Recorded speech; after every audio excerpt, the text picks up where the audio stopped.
Buenas noches, amigos. Como siempre, los miércoles en la noche, hablando sobre noticias de astronomía, ciencias y tecnología. Vamos a comenzar suave, bien, con un par de noticias suaves y de ahí vamos a entrar poquito a poco en las cosas más duras. De todos debe ser sabido que nuestro planeta funciona algo que es muy importante, que es la cadena trófica, o sea, lo que llaman la cadena alimenticia, ¿no? Y aquí, en este artículo que está en el sitio web physics.org o física.org, hablan de cómo la desaparición de los mastodontes aquí en América del Sur, o sea, hablando de América del Sur precisamente, cómo amenaza a los bosques actuales la desaparición de los mastodontes hace miles de años atrás. Entonces, este estudio plantea que hace 10.000 años atrás, o sea, estamos hablando de cuando terminó prácticamente, comenzó a terminar la época glacial, ¿no? La época de hielo. Y Enrique, bienvenido, buenas noches. Y entonces, aquí lo que han fundamentado una teoría, una hipótesis que había sido planteada en 1982 por un biólogo que se llama Daniel Hansen y un paleontólogo llamado Paul Martin, que propusieron una idea que, bueno, ahora en aquel momento era revolucionaria, ahora pudiera parecer hasta lógica, ¿no? Que muchas plantas tropicales habían desarrollado frutas de muchos colores, de colores vivos, dulces y grandes, ¿bien? Muy atractivas para los animales grandes. ¿Bien? Y aquí estamos hablando de semillas grandes, bien, no semillitas como la de Aaroncillo, por ejemplo. Y entonces, aquí ellos se enfocaron en este estudio para tratar de fundamentar esta hipótesis en los mastodontes, en caballos nativos y ciertos grupos gigantes de perezosos, que dicho sea de paso, en Cuba había un perezoso gigante. ¿Sí? Entonces, a esta hipótesis le llamaron la hipótesis de anacronismos neotropicales. No sé por qué ese nombre, ¿no? Pero bueno, es el nombre que le ponen los científicos a las cosas. Y entonces, esta hipótesis había estado sin confirmar por más de 40 años. Entonces, ahora hay un nuevo estudio, este nuevo estudio que fue liderado por el equipo de un científico de apellido González Guarda. ¿Sí? Y analizaron los dientes de un montón de fósiles, más de 96 fósiles de mastodontes de aquí de Sudamérica, particularmente en la zona del sur de Chile, ¿bien? A lo largo de una franja que encontraron estos fósiles a lo largo de una franja de más de 1.500 kilómetros. ¿Bien? Y entonces dicen que más de la mitad de los fósiles venían de una zona conocida como el lago Tagua Tagua, ¿bien? Donde hay una gran abundancia de fósiles de la época del Pleistoceno. Y entonces dicen que han logrado identificar, Gilad, bienvenido, buenas noches, lograron verificar la hipótesis, o sea, encontraron una relación entre los fósiles que, dicho sea de paso, o sea, no está solo en el pasado. O sea, estos mastodontes y estos caballos y estos perezosos gigantes y todas esas cosas tenían una relación, demostraron la relación con las semillas de estas plantas. O sea, al consumir, esto sucede ahora mucho con los pájaros, que recuerden que los pájaros son descendientes de los dinosaurios. ¿Sí? O sea, los pájaros consumen semillitas y cuando van lejos, vuelan a cualquier lugar y cuando las defecan, esas semillas nacen en cualquier otro lugar. O sea, los pájaros funcionan muy bien regando, diseminando de forma muy rápida y muy lejana las semillas. En este caso aquí se enfocaron en animales realmente grandes, mastodontes, ¿no? Y perezosos gigantes. Y entonces lograron confirmar la hipótesis por primera vez con toda una serie de análisis microscópicos de los fósiles. Y dicen que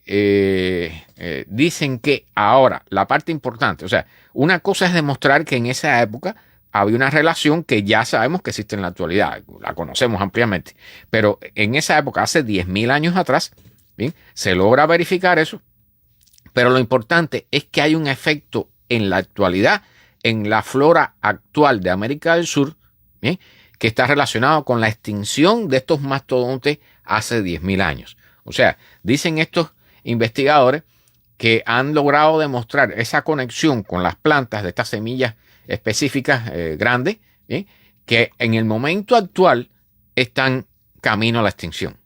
¿Bien? Está en la lista crítica de plantas que están en camino a la extinción y está relacionado con la falta de estos animales gigantes que se extinguieron hace 10.000 años. Entonces, dicen que los resultados son alarmantes, son las palabras que usan estos investigadores. En la parte central de Chile, 40% de las especies de estas plantas están ahora amenazadas por la extinción. ¿Bien? Dicen que es un número 4 veces mayor que en las regiones tropicales donde los animales como los tapires y los monos son los que se encargan de regar las semillas de estas plantas. ¿Okay? O sea, hay ciertas zonas, lo que están diciendo es que hay ciertas zonas de América del Sur donde estas plantas se han quedado sin el portador, ¿bien? Sin el regador, para decirlo de una forma más bonita, de las semillas de estas plantas y están ahora camino a la extinción. O sea, es importante, no perdamos nunca de vista que en la Tierra, en la biosfera terrestre, todo está interrelacionado. Cualquier cosa, cualquier animal, cualquier especie que se extinga, tarde o temprano afecta a otras. ¿Sí? Ha habido ejemplos aquí muchísimos y muy interesantes, por ejemplo, con la reintroducción de los lobos en el parque de Yellowstone, que los lobos los han matado porque son, entre comillas, un peligro para los granjeros, ¿no? Matan al ganado, a las gallinas, ¿sí? Pero realmente los depredadores tienen su lugar en la biosfera terrestre, ¿sí? Entonces, allí hay estudios muy interesantes. Yo le invito a buscarlos porque realmente este tema es sumamente importante. O sea, ahora estamos, como hemos dicho y lo mencionamos mucho en las charlas de los domingos, estamos en la 6ª extinción masiva.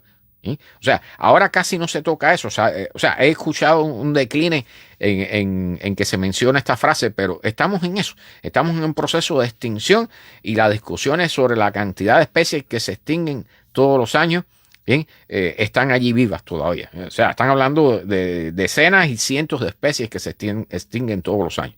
Entonces, estamos en un proceso reconocido como la 6ª extinción masiva que está siendo causada fundamentalmente por el ser humano. ¿Sí?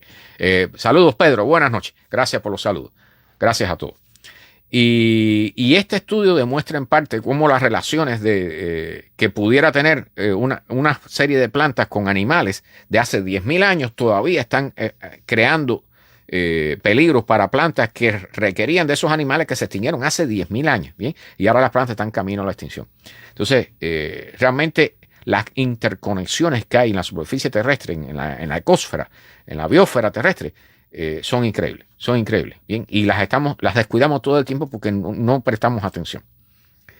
Bien, aquellos que tienen gatitos en sus casas, en los cuales me incluyo yo, porque bueno, aquí hay gatitos, hay una enfermedad, le ponen misteriosa. Miren, les voy a decir una cosa, incluyendo en los artículos científicos, la palabra misteriosa la incluyen generalmente para que las personas presten atención al título.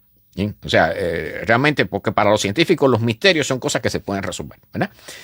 Pero esa palabra le llama la atención a todo el mundo.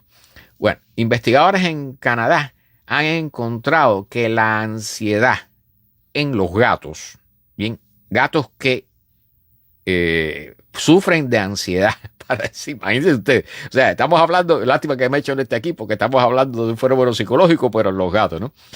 Pero dicen que los gatos que padecen de una ansiedad extrema pudiera ser una clave alarmante, un signo alarmante de que el gato está a riesgo de desarrollar una enfermedad conocida como FIC. Y estas son las siglas del nombre de la enfermedad en inglés. Bien, cistitis idiopática felina. Cistitis idiopática felina. Bueno, imagínense usted. Entonces, actualmente todavía la causa de la enfermedad no está clara. Ellos usan aquí la palabra misterio, ¿sí? Pero han descubierto que los gatos que tienen ciertos comportamientos de ansiedad, que les digo, yo conozco los gatos a veces, o sea, cuando llega a cierta hora de la noche se comportan de cierta forma, ¿ves? Tienen sus comportamientos muy particulares. Pero aquí están hablando de gatos incluso que tienen temor a las personas que no conocen. O sea, hay una serie de marcadores que ellos identifican que pudieran ser síntomas de esta enfermedad, ¿no? Entonces, dicen que los síntomas del FIC, que repito, es cistitis idiopática felina. Bueno, dicen que generalmente está marcado por una infección del tracto urinario de estos gatos.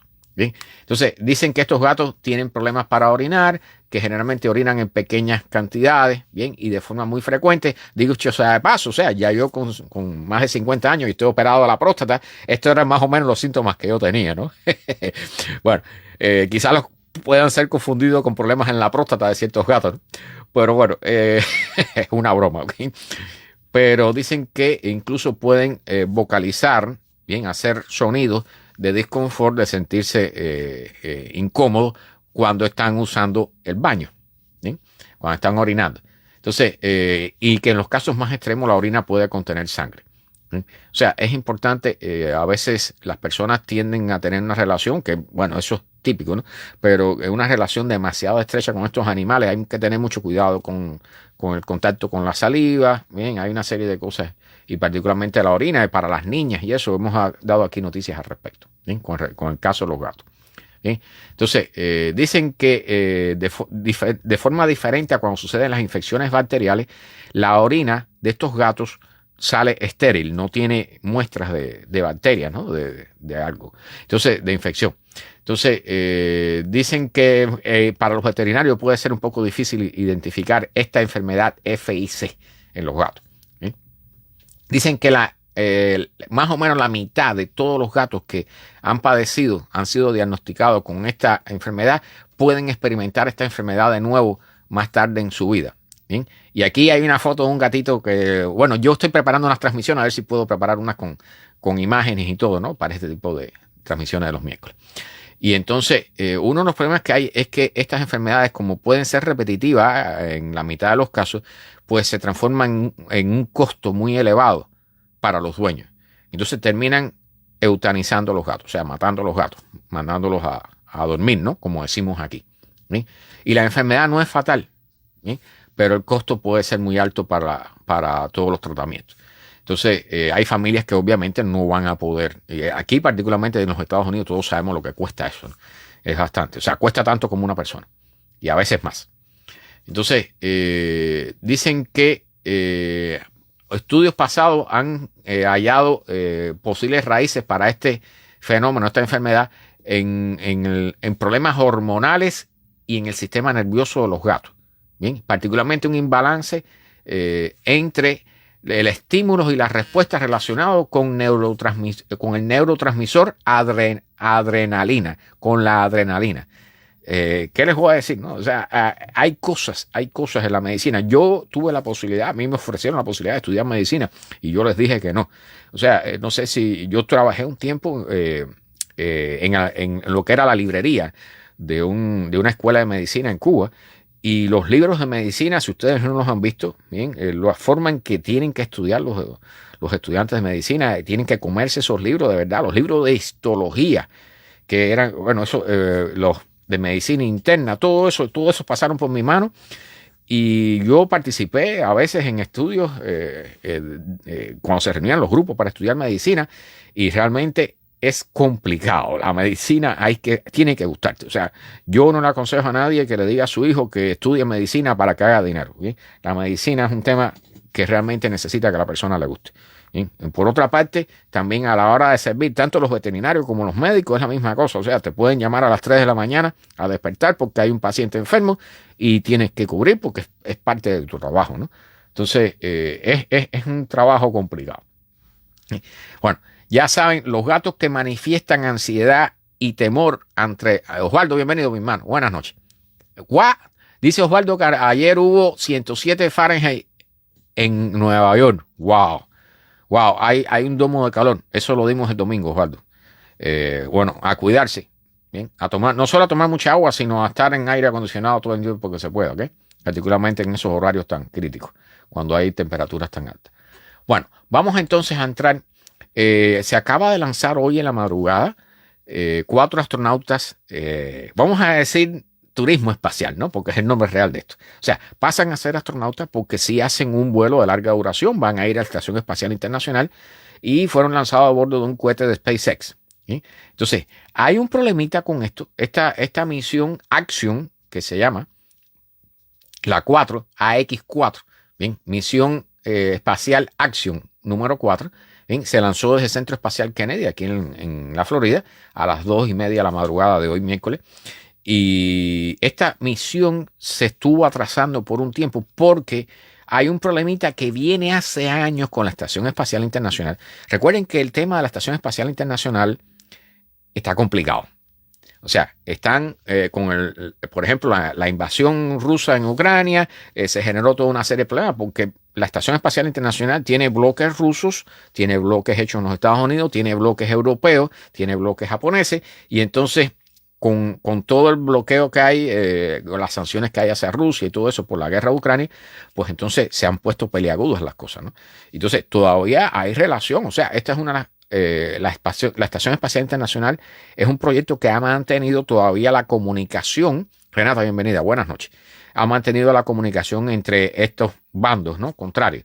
Pero hace como 2 años atrás dimos la noticia de que se había descubierto en una nave en el sector ruso de la Estación Espacial un salidero, como decimos aquí, un liqueo, ¿bien?, de gases de la atmósfera de la Estación Espacial Internacional. Entonces, eso es sumamente peligroso y alarmante. Cuando lo encontraron, bien, que hicieron todo el trabajo que tuvieron que hacer una caminata espacial.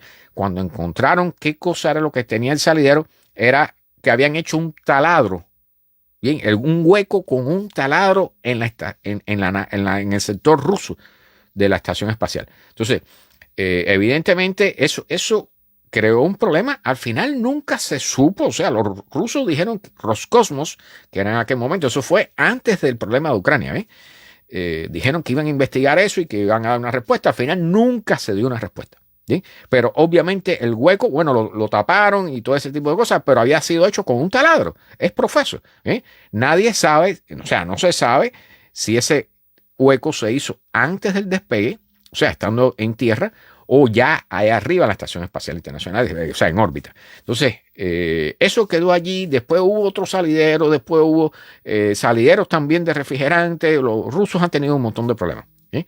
Y entonces, al final hay un salidero que puede ser ese mismo, no está claro, que no han logrado localizar bien, ¿sí? O sea, hay un sector de la parte rusa de la Estación Espacial Internacional que mantienen cerrado porque está liqueando, tiene un salidero que está dejando salir atmósfera al espacio. Ahora, ¿cuál es el problema? Que justo antes del lanzamiento de este grupo de turistas espaciales por parte de SpaceX, ¿sí?, al parecer se arregló el salidero. O sea, la presión dejó de bajar en esa zona de la Estación Espacial Internacional que estaba cerrado, ¿sí? Entonces, eso para todos nosotros puede parecer una muy buena noticia. Bueno, se arregló el salidero, se acabó el problema, ya pueden abrir eso y todos felices como las perdices, ¿no? Pero esto pudiera tener otra explicación. O sea, puede ser que el mantenimiento, la estabilización de la presión en el sector cerrado de la estación ruso, de la Estación Espacial. Alfonso, bienvenido, buenas noches. Puede ser que la estabilización de la presión allí no sea como resultado de que se haya tapado el salidero, sino que puede ser que haya surgido un salidero entre el resto de la Estación Espacial Internacional y la compuerta que está cerrada hacia ese sector ruso. Entonces, la NASA ha tratado, junto con Roscosmos, ha tratado de hacer pruebas de presión a ver si logran encontrar qué es lo que está pasando, porque eso es sumamente preocupante. Bien, Alejandro, sí, exactamente. Allí hubo cosas misteriosas, ¿no? Él dice un intento de sabotaje. Ahí evidentemente fue un sabotaje, ¿no? Lo que no se sabe es si fue aquí antes de lanzarlo, o sea, aquí en la superficie terrestre, o fue después allá arriba. Pero han habido otras cosas. O sea, evidentemente, además de que ya Roscosmos no es lo que era, ¿ok? Entonces, están teniendo serios problemas porque con todo el bloqueo que hay por el problema de la guerra de Ucrania, pues están teniendo dificultades para conseguir ciertas cosas, están teniendo más accidentes, ha habido una serie de problemas en Roscosmos. Pero el problema con este salidero que se ha resuelto, que aparentemente se ha resuelto, es que puede ser que no se haya resuelto, sino que esté peor, que haya un salidero de la parte que se está usando, que está habitada de la Estación Espacial Internacional y que esté pasando parte de la atmósfera hacia esa nave rusa que tiene un salidero hacia el espacio. Entonces, no se ha podido resolver el problema. Dicen aquí que Roscosmos lo que ha dicho es que van a resolverlo, pero al final no han resuelto nada, no se ha hecho más nada, la NASA no ha logrado más respuestas por parte de Roscosmos respecto a ese problema. Entonces, bueno, ahora voló esta misión de 4 astronautas, los cuales que yo sí llamo astronautas porque son personas que llevan un entrenamiento de bastante tiempo y van a pasarse varios días en el espacio, ¿no? No como el caso de Blue Origin con la navecita esa que van y están 5 minutos en la gravidez y regresan, ¿no? Pero al final, bueno, se hizo el lanzamiento, van a hacer un montón de experimentos. Por aquí estaba la cuenta de los experimentos que iban a hacer. En algún lugar lo tengo anotado. Pero lo importante, bien, aquí va, en esa misión va Peggy Wilson, que es una de las mujeres, una de las astronautas norteamericanas más famosas, ¿bien? Decorada y todo, pero con decorada, ¿no? Bueno, y entonces ella actualmente ya no trabaja para la NASA, ya está ahora como parte de empleada de Axiom, esta compañía que lo que realiza es precisamente organiza viajes de turismo a la Estación Espacial Internacional, ¿bien? Entonces, en este viaje va Chumbangshu, así mismo, Chumbangshu Chukla de la India, Stawos Uznansky Wisniewski de Polonia y Tibor Kapu de Hungría. ¿Sí? Entonces, realmente es una tripulación bastante internacionalizada, ¿no? Entonces, van a estar dos semanas ahí arriba, haciendo más de 60 experimentos antes de retornar. Así que vamos a ver cómo termina esta historia. Bien. Mecho, bienvenida, buenas noches. Di una noticia al inicio ahí que, bueno, después te la mando. Este viaje va a ser interesante, ¿no? Esperemos que con suerte a lo mejor encuentran cuál es el salidero dichoso o qué está pasando ahí. Bueno, hay un tema que muchas personas me han preguntado y que hay que tocar porque realmente es de actualidad, ¿no? El tema este de la guerra entre Israel e Irán, ¿no? Ha habido comentarios de todo tipo, personas que no saben lo que están hablando y comienzan todos los comentarios en internet, los especialistas, bueno, como todos sabemos, ¿no? Cuando hay algún tema interesante o importante o lo que sea, salen todo tipo de expertos, entre comillas, a dejar opiniones en las redes sociales. Y les voy a decir algo, o sea, tengo que explicarles algunas cosas, ¿no? Una de ellas es que estamos viendo una guerra que creo que se le puede llamar totalmente asimétrica en el sentido de que han sucedido todo tipo de cosas increíbles, ¿no? O sea, una de ellas es que un país ataca al otro con su fuerza aérea porque ellos no tienen, o sea, hay una serie de condiciones en esta situación, ellos no tienen fronteras terrestres, por lo tanto no pueden enviar tropas de un lado, no puede haber combate directo entre ellos. Entonces, todas las operaciones son de carácter aéreo. ¿Sí? Entonces, resulta que Irán no tiene defensa aérea. O sea, yo no sé cómo ha llegado a esa situación, pero no tiene defensa aérea. No han podido defender nada y el control del espacio aéreo ha pasado a manos totales de Israel. Entonces, tienen ataque aéreo y los iraníes lo que están haciendo es lanzando cohetes balísticos, misiles balísticos hacia Israel. Entonces, es una guerra y eso las personas tienen que entenderlo. Porque normalmente las personas cuando ven la guerra, por ejemplo, como lo que está ocurriendo en Ucrania, piensa que los militares tienen todo tipo de recursos y los usan y los van a seguir usando y piensan que las cosas salen del aire, ¿no? Y como todo en la vida, los recursos son limitados también para la guerra. Entonces, los iraníes tienen una cantidad de misiles balísticos limitada, pero también los israelíes tienen una cantidad de estos cohetes que usan para interceptar a los misiles balísticos o a cualquier cohete que se le lance sobre Israel, bien, también tienen una cantidad limitada. Y aquí hay una relación muy curiosa porque por cada misil balístico que quieran interceptar, que venga desde fuera de Israel, tienen que usar varios interceptores. ¿Sí? Entonces, los precios que se han dado, los costos de cada uno de esos interceptores, los costos no están bien claros. ¿Sí? Pero algunos hablan de millones, otros hablan de decenas de miles de dólares por cada interceptor, pero tienen que usar más de uno por cada misil balístico que entre. Entonces, allí estamos en una situación, dicho sea de paso, también los iraníes, que yo no sabía que lo tenían, han usado misiles hipersónicos. ¿Sí? O sea, el misil hipersónico está comenzando a entrar por todas partes. O sea, los rusos tienen los suyos, los chinos han hecho muchísimo. Los Estados Unidos acaba de entrar el año pasado con uno. Y yo no sabía que los iraníes lo tenían también. Entonces, sí, Alejandro menciona el tema de la cúpula de hierro. O sea, ellos tienen varios sistemas. La cúpula de hierro, ellos tienen ¿cómo le llaman? Arrow, que es la flecha, ¿no? 3 y 4 creo que son. Y tienen la cúpula de hierro. O sea, cada uno tiene su cosa. Pero el problema también es que Israel se está enfrentando ahora a un tipo de misil totalmente diferente del que venía de Gaza o del que venía del Líbano. O sea, los cohetes que se lanzaban desde el Líbano, por ejemplo, eran de fabricación casera, fabricados con tuberías de agua y cosas por el estilo. ¿Okay? Son de fabricación casera. Eso es relativamente fácil de interceptar, ¿no? Pero ahora estamos hablando de misiles balísticos que vienen desde fuera de la atmósfera en muchos casos. ¿Sí? Y los que son hipersónicos, esos son imposibles de detener. ¿Sí? Si ustedes buscan los videos, van a notar las diferencias, van a ver la diferencia en las velocidades de caída de los dos tipos de misiles: el misil clásico, misil balístico clásico, y el misil hipersónico. ¿Bien? Entonces, Radamés, bienvenido, buenas noches.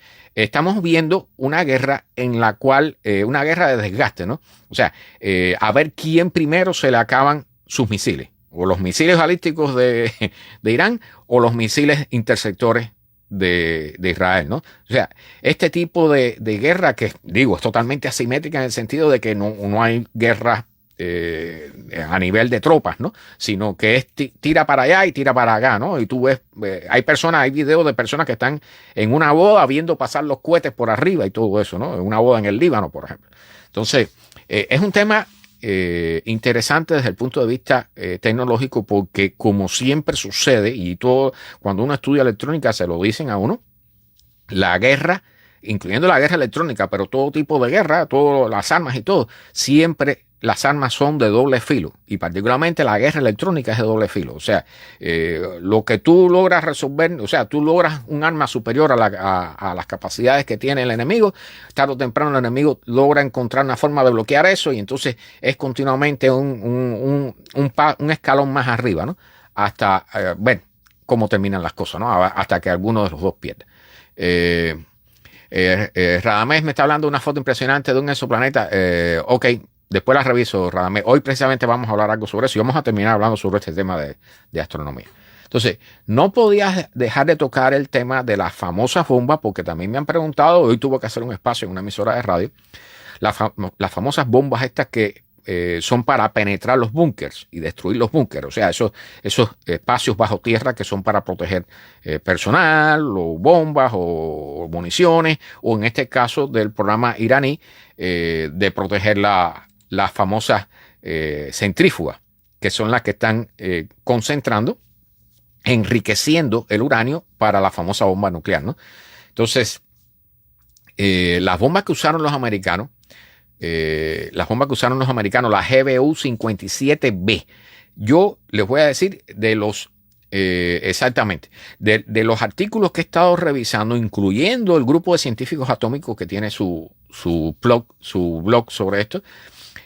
Aquí ellos mencionan la GBU-57B. Otros periodistas ponen la AB, y o sea, hay una serie de diferencias. Incluso la forma en que funciona la bomba, hay periodistas que la están poniendo totalmente equivocada, ¿no? Entonces, esto es una bomba que pesa casi 14 toneladas, 30.000 libras. Es una barbaridad. Y es una bomba que cae por peso, por gravedad. Se deja caer desde 50.000 pies de altura. O sea, los aviones normales vuelan a 30.000 pies, 10 kilómetros. ¿Sí? O sea, volar a 50.000 pies, eso los aviones normales no pueden.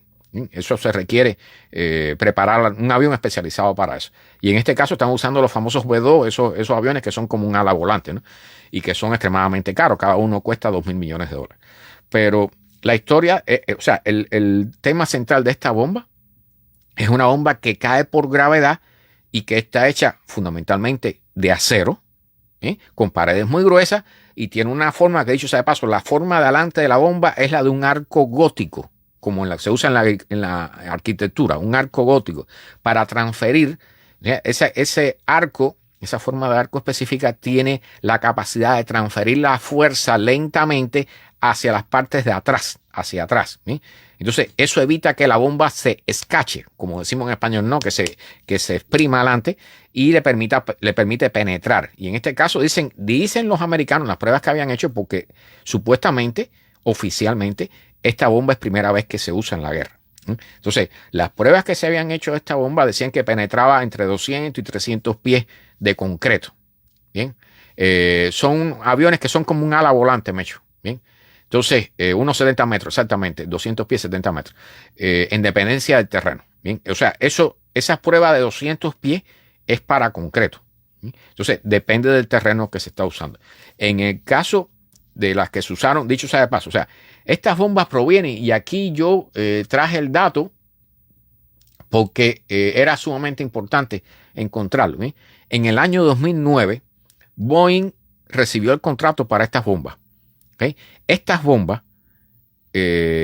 son sumamente costosas. Cada una cuesta $13 millones. Para que tengan idea de lo que cuesta la guerra. ¿Sí? O sea, yo sé que hay personas que piensan, bueno, porque está la discusión y los servicios de inteligencia del Pentágono y ahora también los servicios de inteligencia de Israel, bien, ambos dijeron, en el caso del Pentágono dicen que solamente han logrado retrasar el programa atómico o nuclear de Irán en unos meses. Los del servicio de Israel, de inteligencia de Israel, dicen que lo lograron atrasar 2 años. Bueno, esas estimaciones que están basadas en fotos de satélite, por ejemplo. ¿Sí? Entonces, las personas piensan que tiran unas bombas y si fallan, pues bueno, vuelven a mandar los aviones y tiran otras bombas. Y eso no es así, porque todo tiene limitaciones. ¿Sí? En el caso de estas bombas para penetrar búnker, estas son las más caras, las más potentes, ¿sí? Se le dio la orden a Boeing en el año 2009 para fabricarlas, ¿sí? Y se fabricaron solamente 20 de estas bombas. 20. Bien, no 50, no 100, 20 bombas. En este ataque a Irán se usaron 14 bombas. Es decir, que quedan solamente 6 bombas. ¿Bien? Cada una a un costo de $13 millones. Bien. Entonces, la cosa es que, y si ahí Radamé está poniendo un punto, o sea, tuvieron que usaron 6 bombas, que dicho sea de paso, cada uno de estos aviones puede llevar solamente 2, porque al final estás cargando casi con 30 toneladas. Entonces, tuvieron que usar 3 aviones en Fordón, ¿cómo se llama el sitio este? Fordón, creo que se llama, Fordo. Allí usaron 6 bombas, tuvieron que usar 3 aviones. Bien, en realidad en total fueron 7 aviones. Cuando las personas que saben sobre el tema, los especialistas que saben sobre el tema, dicen que el costo de la operación debe haber sido alrededor de $300 millones. ¿Bien? Si no un poco más. Entonces, ya saben, o sea, no hay bombas para seguir tirando y tirando y tirando y tirando y probando, ¿no? Entonces, el tema de la guerra es un poco complicado y particularmente la tecnología, ¿bien? Depende de la disponibilidad que tú tengas de balas, de cohetes, de armamento para enfrentarte al enemigo, ¿no? Entonces, las personas piensan que se puede seguir sacando. No. La cantidad de armas que hay es limitada en cualquier escenario. Bien. Dice Radamé que el diario de el telégrafo que dice que Estados Unidos tiene 30. Lo que dice el sitio web de la Fuerza Aérea, bien, de los Estados Unidos, dicen que mandaron el contrato era para 20 bombas. ¿Sí? Puede ser que hayan fabricado algunas más, puede ser, no lo sé. Lo que está diciendo el sitio web de la Fuerza Aérea, que lo tengo abierto aquí, 20 bombas. ¿Okay? Aún así, suponiendo que tengan 30, ya tienen 16. ¿Okay? O sea, en la medida que tú vas usando, al igual que le va a pasar a Irán y le va a pasar a Israel, tú vas usando las fuerzas que tiene y los recursos que tiene y se van acabando. Porque dicho sea de paso, la guerra es uno de los procesos que más recursos consume en este planeta, ¿bien? A la hora de atacar.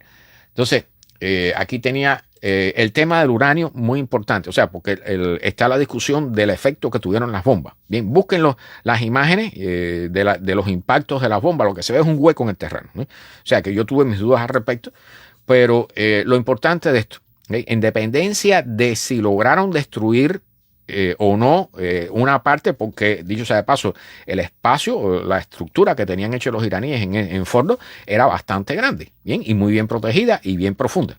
Entonces, independientemente de el nivel de destrucción que haya habido allí, el impacto bien, la onda expansiva de cualquier explosión que simule, porque estuve leyendo las bombas pequeñas, las más ligeras que hay, las menos potentes que hay para este tipo de trabajo, generan una explosión que es similar a un terremoto. Bien, lo dicen los testigos en la zona. Entonces, cualquier vibración, estas centrífugas que se usan para extraer el uranio, para enriquecer el uranio, ¿bien? Que dicho sea de paso, o sea, trabajan con el hexafluoruro de uranio. Bien, estoy traduciendo directo del inglés. Bien, ahora voy a contestar las preguntas, ya que hay varias por ahí.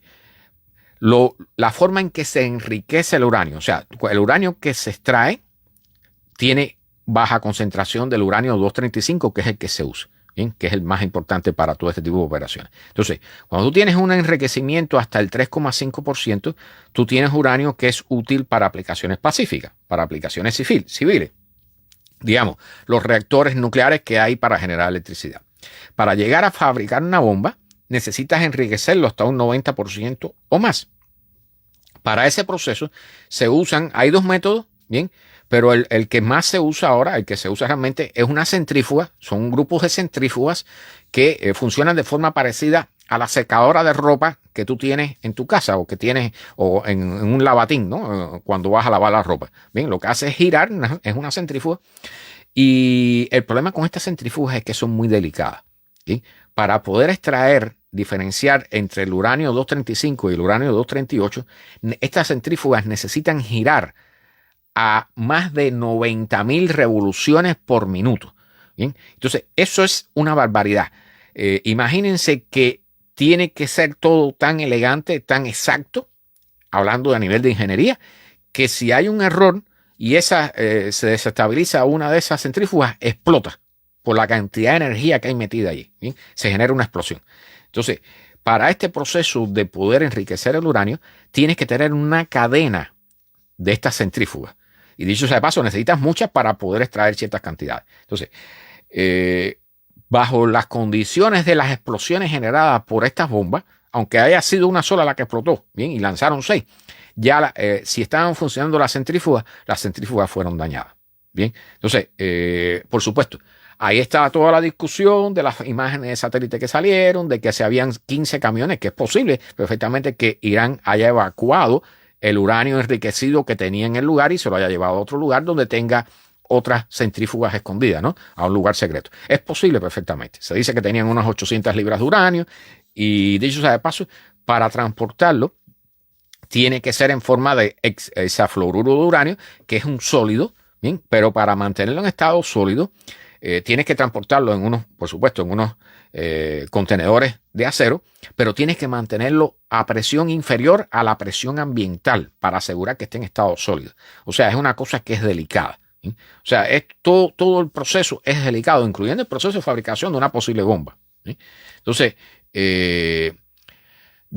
pregunta Alejandro, ¿y quién se hace cargo del costo de más de 300 millones? No, ese costo es para los Estados Unidos, hermano. Zoraida, bienvenida, buenas noches. Bien, los B2, el problema de los aviones, la operación particularmente del B2, o sea, toda la aviación militar requiere mucho mantenimiento, es muy costoso. Bien, imagínense que estos B2, cada B2 por cada hora de vuelo cuesta aproximadamente $150,000 la operación. ¿Bien? Cada hora de vuelo de estos aviones. ¿Bien? Y dicho sea de paso, o sea, un problema que tiene Israel también es que está usando la aviación y estos aviones tanqueros, ¿no? que llevan combustible para recargar, porque lo necesitan, porque están muy lejos un país del otro, pues todo eso requiere mantenimiento. O sea, Israel puede mantener el bombardeo con sus aviones y con sus aviones tanques durante 15 o 20 días. Después de eso tiene que bajar el nivel porque tiene que darle mantenimiento a los aviones. ¿Sí? Y eso es algo totalmente normal en la Fuerza Aérea. ¿Eh? Entonces, el tema es complicado. Hay una gente que está de un lado, otra gente que está del otro, pero con respecto a la parte técnica, ¿sí? Hay limitaciones serias para ambos. y no va a poder durar mucho. O sea, van a tener, en algún momento se le van a comenzar a escasear los recursos con los cohetes a los iraníes, y en algún momento le van a escasear los recursos de los cohetes interceptores a los israelíes y a los aviones con los problemas de mantenimiento, ¿no? Entonces, para que vean cuántas cosas influyen en la guerra, ¿no? Porque las personas piensan que la guerra, ven las bombas caer y piensan que hay detrás un stock de bombas ahí para hacer lo que le da la gana, ¿no? Entonces, Radamés dice que Irán tenía 300 centrífugas. Perfectamente puede haberlas tenido, pero yo dudo. O sea, si las tuvieran detenidas en el momento de la agresión, del bombardeo, pues puede ser que no las haya pasado mucho, ¿no? Pero si estaban funcionando, todas tienen que haberse dañado, ¿eh? No sé, Radamés. Allí, de todas formas, la conclusión de la inteligencia de tanto de Estados Unidos como de Israel es que lo que se ha logrado es retrasar el programa nuclear, ¿bien? Y dicho sea de paso, ya Irán dijo que no iba a aceptar más inspecciones, ¿no? Ya ahí comienzan otra serie de problemas. Bueno, aquí yo traigo una descripción de las centrífugas y todo eso. Es un tema sumamente interesante. Bien, las centrífugas giran tan rápido, 90.000 revoluciones por minuto, que el material que va adentro está casi a la velocidad del sonido. Bien, por eso es que cuando los israelíes una vez le hicieron un ataque a los iraníes, a estas centrífugas, les introdujeron un virus, un software, un programa, un virus, y las hicieron acelerarse y entonces comenzaron a explotar. Bien, porque cuando se salen, se desequilibran o cualquier pequeña cosita que pase, explotan por el nivel de energía tan grande que tienen adentro. Bien, bueno, vamos con las noticias. Vamos con una noticia de astronomía, bueno, aeronáutica realmente, astronáutica, porque la NASA tiene una nave en camino al asteroide Psyche de psicología, ¿no? Huevo. Este asteroide es famoso. Dice Alejandro que por algo hubo cese al fuego, que todos saben que se le están, o sea, tanto uno como el otro, ¿bien? Están teniendo problemas con las existencias de recursos para la guerra, ¿no? Particularmente, como es una guerra que, ya les digo, no es terrestre, es un tipo muy particular de guerra, ¿no? No es la típica guerra que nosotros conocemos. Bueno, la nave Psyche, que va para el asteroide Psyche, ¿bien? Tuvo un problema en el viaje, ¿bien? La nave Psyche sufrió un problema con una válvula en el combustible, en la tubería de combustible que alimenta el motor. Y entonces perdió poder, perdió potencia, y el equipo ha estado trabajando desde abril, ¿bien? Para resolver el problema. Entonces, no casi, todas las naves que se envían al espacio, uno de los costos grandes que genera es que los sistemas que van a bordo, tanto los sistemas de control, las computadoras, como los motores y todo, generalmente es duplicado, ¿bien? Para precisamente si hay algún problema, y como ocurrió en este caso. O sea, entonces han hecho un switch, han cambiado al sistema de backup, de repuesto, de reserva, y han logrado reencender los motores. ¿Bien? Entonces dicen que Psyche, la misión Psyche, va a llegar al asteroide Psyche alrededor del 2031. ¿Bien? O sea, ahora esperan que para mayo de 2026 pase cerca de Marte y va a tener lo que se llama una asistencia gravitatoria, que lo que hacen es aprovechar la gravedad del planeta para impulsar la nave. ¿Bien? Entonces, dicen que la nave Psyche debe llegar ahora con las nuevas mediciones, con las nuevas indicaciones de la órbita, a agosto del 2029. ¿Sí? Entonces, ¿cuál es el problema con este asteroide? Que es un asteroide metálico. O sea, es la primera vez que descubrimos un asteroide que pudiera haber sido parte del núcleo de un cuerpo más grande, ¿sí? O los restos del intento de formación de un protoplaneta, ¿sí? Entonces, ¿qué importancia tiene este asteroide? Es que nunca, o sea, nosotros no tenemos acceso al núcleo de la Tierra, por ejemplo, ¿sí? Entonces, nosotros queremos saber qué es lo que hay allí. Sabemos que debe haber un núcleo de hierro y de níquel ahí abajo, pero nunca vamos a poder analizarlo, nunca vamos a poder hacer una perforación hasta allá abajo. Entonces, con la visita a este asteroide, sí que pudiéramos tener una idea de cómo es el núcleo de los cuerpos grandes, de los planetas grandes, ¿sí? Entonces, quedan, ¿cuánto? Prácticamente 4 años, ¿no?, de viaje. Así que hay que esperar. Bueno, eso es típico, ¿no?, de todas estas misiones. Este es un asteroide que está entre las órbitas, es parte del cinturón principal de asteroides entre las órbitas de Marte y Júpiter. ¿Sí? Pero va a ser una misión muy interesante. O sea, las imágenes van a ser probablemente escalofriantes porque este es un cuerpo totalmente diferente a todo lo que conocemos en el sistema solar.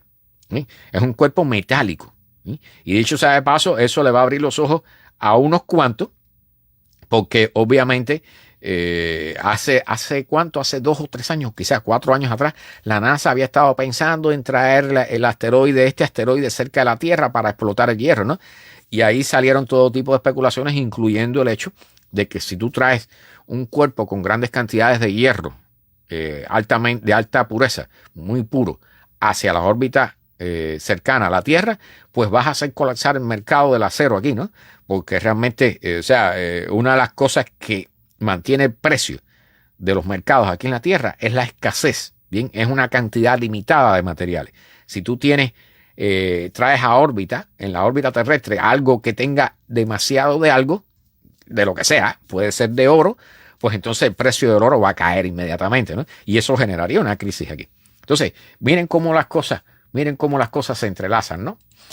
Bueno, brevemente, porque escuché hoy en la mañana una noticia. La compañía JetBlue, que es una de las compañías aéreas de aquí de los Estados Unidos, que es de las más baratas, dice que va a dejar de realizar vuelos en su ruta de Miami. O sea, me llamó muchísimo la atención, una cosa muy rara, porque Miami es uno de los aeropuertos más importantes, ¿no? Y es un punto neurálgico de conexión con otros países, ¿no? Y nada, dicen ellos que es para ahorrar costos. Me llamó la atención. Y entonces empecé a encontrar una serie de noticias muy curiosas, como que en España ha habido protestas contra el turismo. ¿Ve? Actualmente hay protestas contra el turismo y dicho sea de paso, contra compañías como Airbnb, que son de estas de rentas de corto plazo, ¿no? Y las personas en España en las protestas están usando pistolitas de agua para echarle agua a los turistas. ¿Bien? Y incluso fuegos artificiales para asustar a los turistas y todo eso, ¿no? Y dicen que particularmente, por ejemplo, en Barcelona, pero en otras ciudades también, o sea, ha habido en varios lugares, incluso en Palma de Mallorca, pero están tratando de asustar a los turistas. O sea, el nivel de turismo ha llegado a tal punto que las personas los están sacando de sus casas para fabricar hoteles y todo eso que ya ustedes saben, ¿no? Entonces, Hawái también está diciendo, Hawái está en situación contraria. Dice que hay una baja significativa del turismo. Y esta noticia yo la engancho un poquitico. No me echo. Dicen que ellos van a mantener Fort Lauderdale, pero en Miami lo van a eliminar. Había un vuelo diario a Miami. Yo después te puedo mandar la noticia. Y bueno, en Hawái hay una caída del turismo, pero bueno, dicen que particularmente desde el incendio de la Jaina, el turismo ha decaído mucho en la zona, ¿no? Pero la noticia que quiero darle, particularmente aquí con respecto a los Estados Unidos, y lo voy a tocar brevemente porque esto está un poquitico raro, ¿no?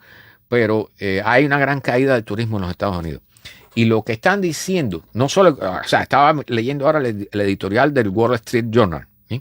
Pero hay un grupo, una sociedad que se llama el Consejo de Viaje y Turismo Mundial. ¿Bien? Se llama así World Travel and Tourism Council, el Consejo de Viaje y Turismo Mundial, ¿no?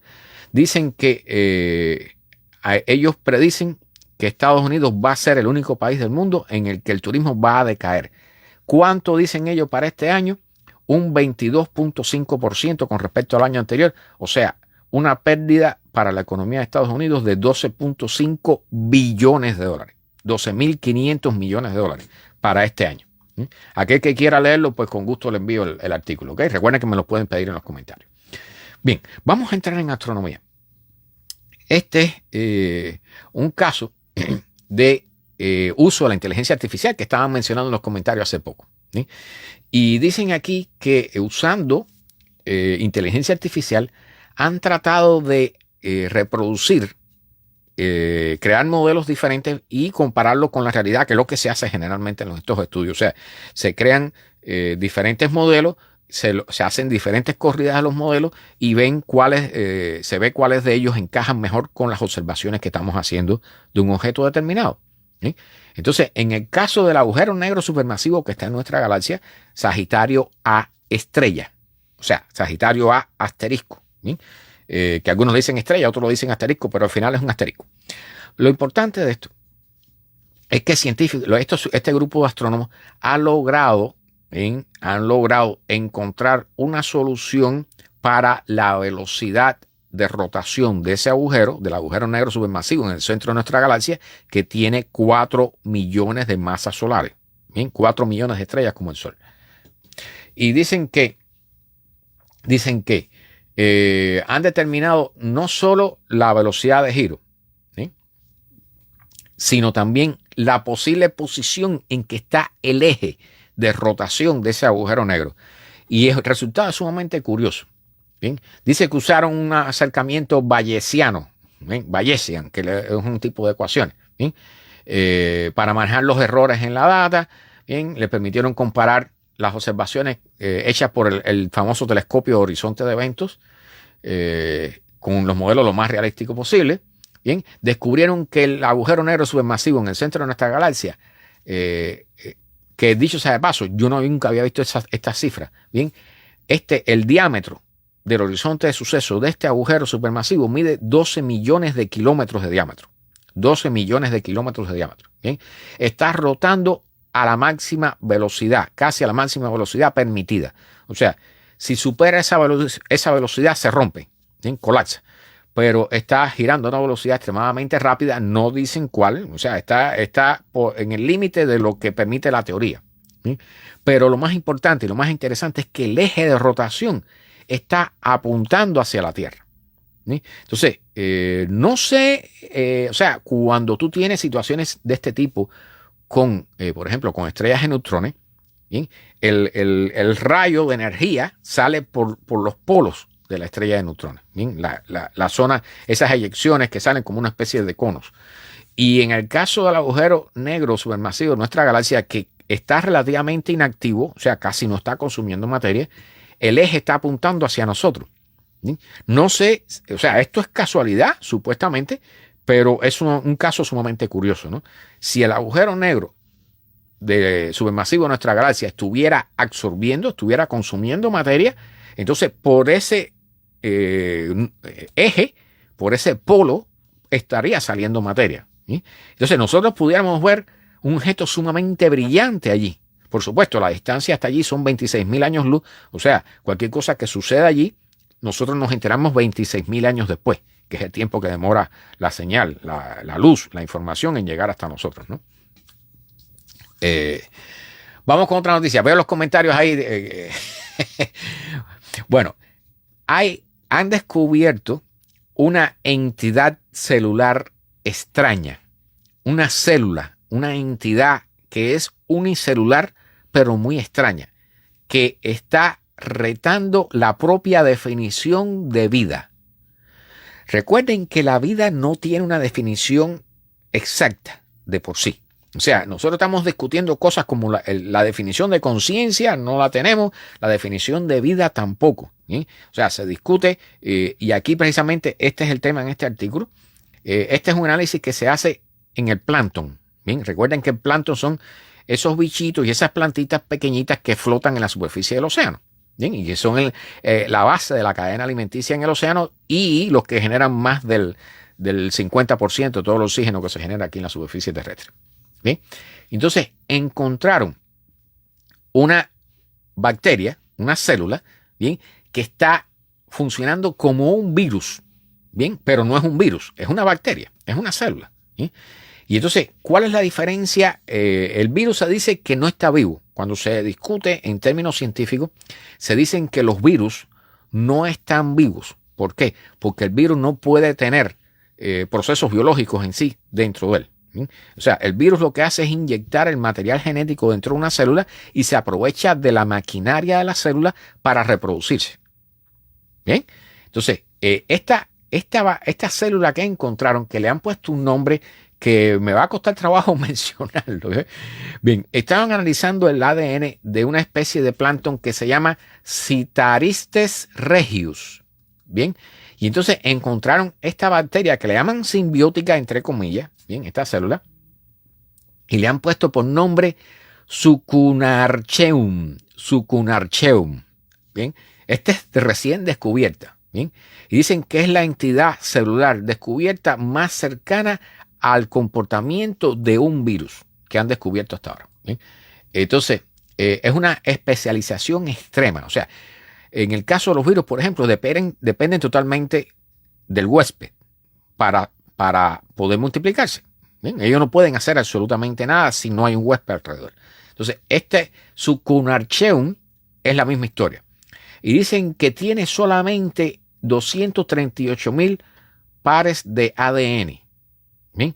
Y algunos virus, en realidad, llegan a tener hasta 735,000 hasta 2.5 millones de pares de ADN. O sea, esta célula tiene menos información, menos pares de ADN que un virus. ¿Sí? Sin embargo, mantiene la función biológica en la capacidad de multiplicarse. ¿Sí? Ahora, el resto de las funciones biológicas, con lo que se llama metabolismo, se lo dejan al huésped, que en este caso es ese plancton, ¿no? Ese bichito de plancton. Pero dicen que, al igual que los virus, ¿bien? La mayor parte de los genes de estas células están dedicados a replicarse.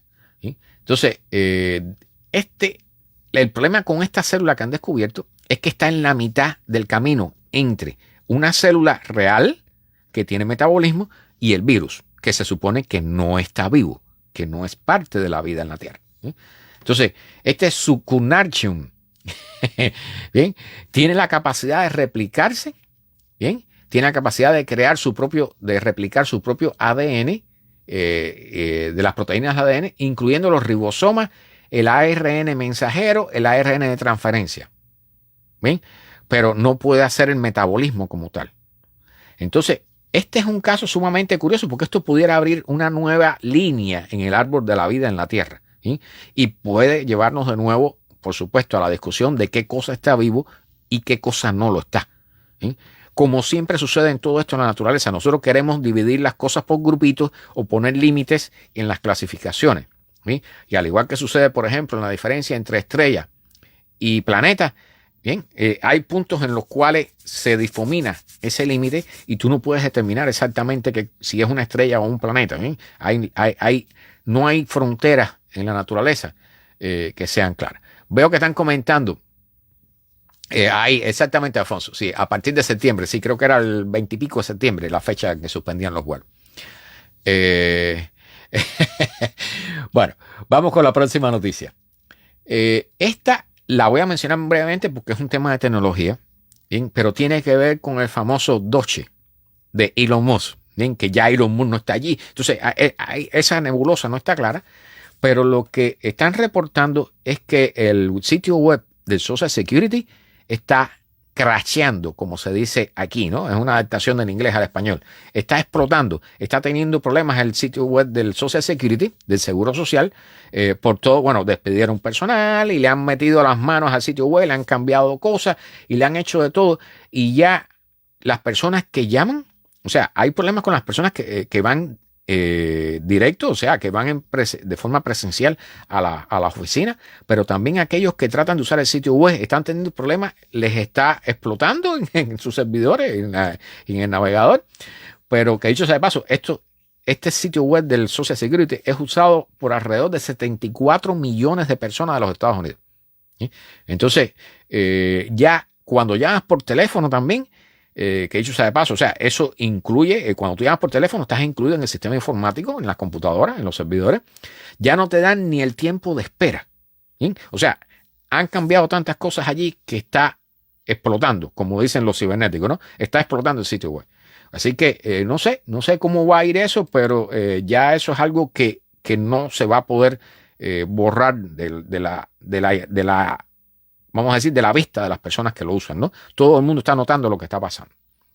Bien, ¿recuerdan el famoso asteroide 2024 YR4, YR4, 2024 YR4, que iba a chocar con la Tierra? ¿Sí? Bueno, ya sabemos, después que se han hecho todas las mediciones, que hasta ahora no va a chocar con la Tierra. ¿Sí? De todas formas, su paso cercano sigue siendo 22 de diciembre del 2032. ¿Bien? Pero para el 2028 va a acercarse nuevamente y vamos a poder rectificar las mediciones que hemos hecho. Bien, las nuevas mediciones que se han hecho con el telescopio James Webb, el supertelescopio de la NASA, han llevado a darnos cuenta exactamente, va para la Luna. ¿Sí? Entonces, exactamente, Radamés. Entonces, las posibilidades de impacto con la Luna andan en un 4,3%, o sea, son bastante altas. Ahora, ¿cuál es el problema con esto? Que tiene la mitad, el 50% de ese 4,3% puede ser que impacte del lado oculto de la Luna, que no podemos ver, y el otro 50%, la otra mitad de ese 4,3%, puede hacer que le impacte en el lado visible de la Luna. ¿Sí? Entonces, esto va a ser, imagínense que este va a ser el impacto de asteroide más grande en la Luna en los últimos 5.000 años por lo menos. ¿Sí? O sea, esto no lo ha visto ningún ser humano. Si sucede. ¿Sí? Entonces, ¿cuál es el problema con esto? En caso de que se produzca ese impacto con la Luna, alrededor de 100 millones de kilogramos, o sea, 220 millones de libras de material pudiera ser eyectado desde la Luna. Entonces, alrededor del 10% de todo ese material terminaría cayendo en la Tierra.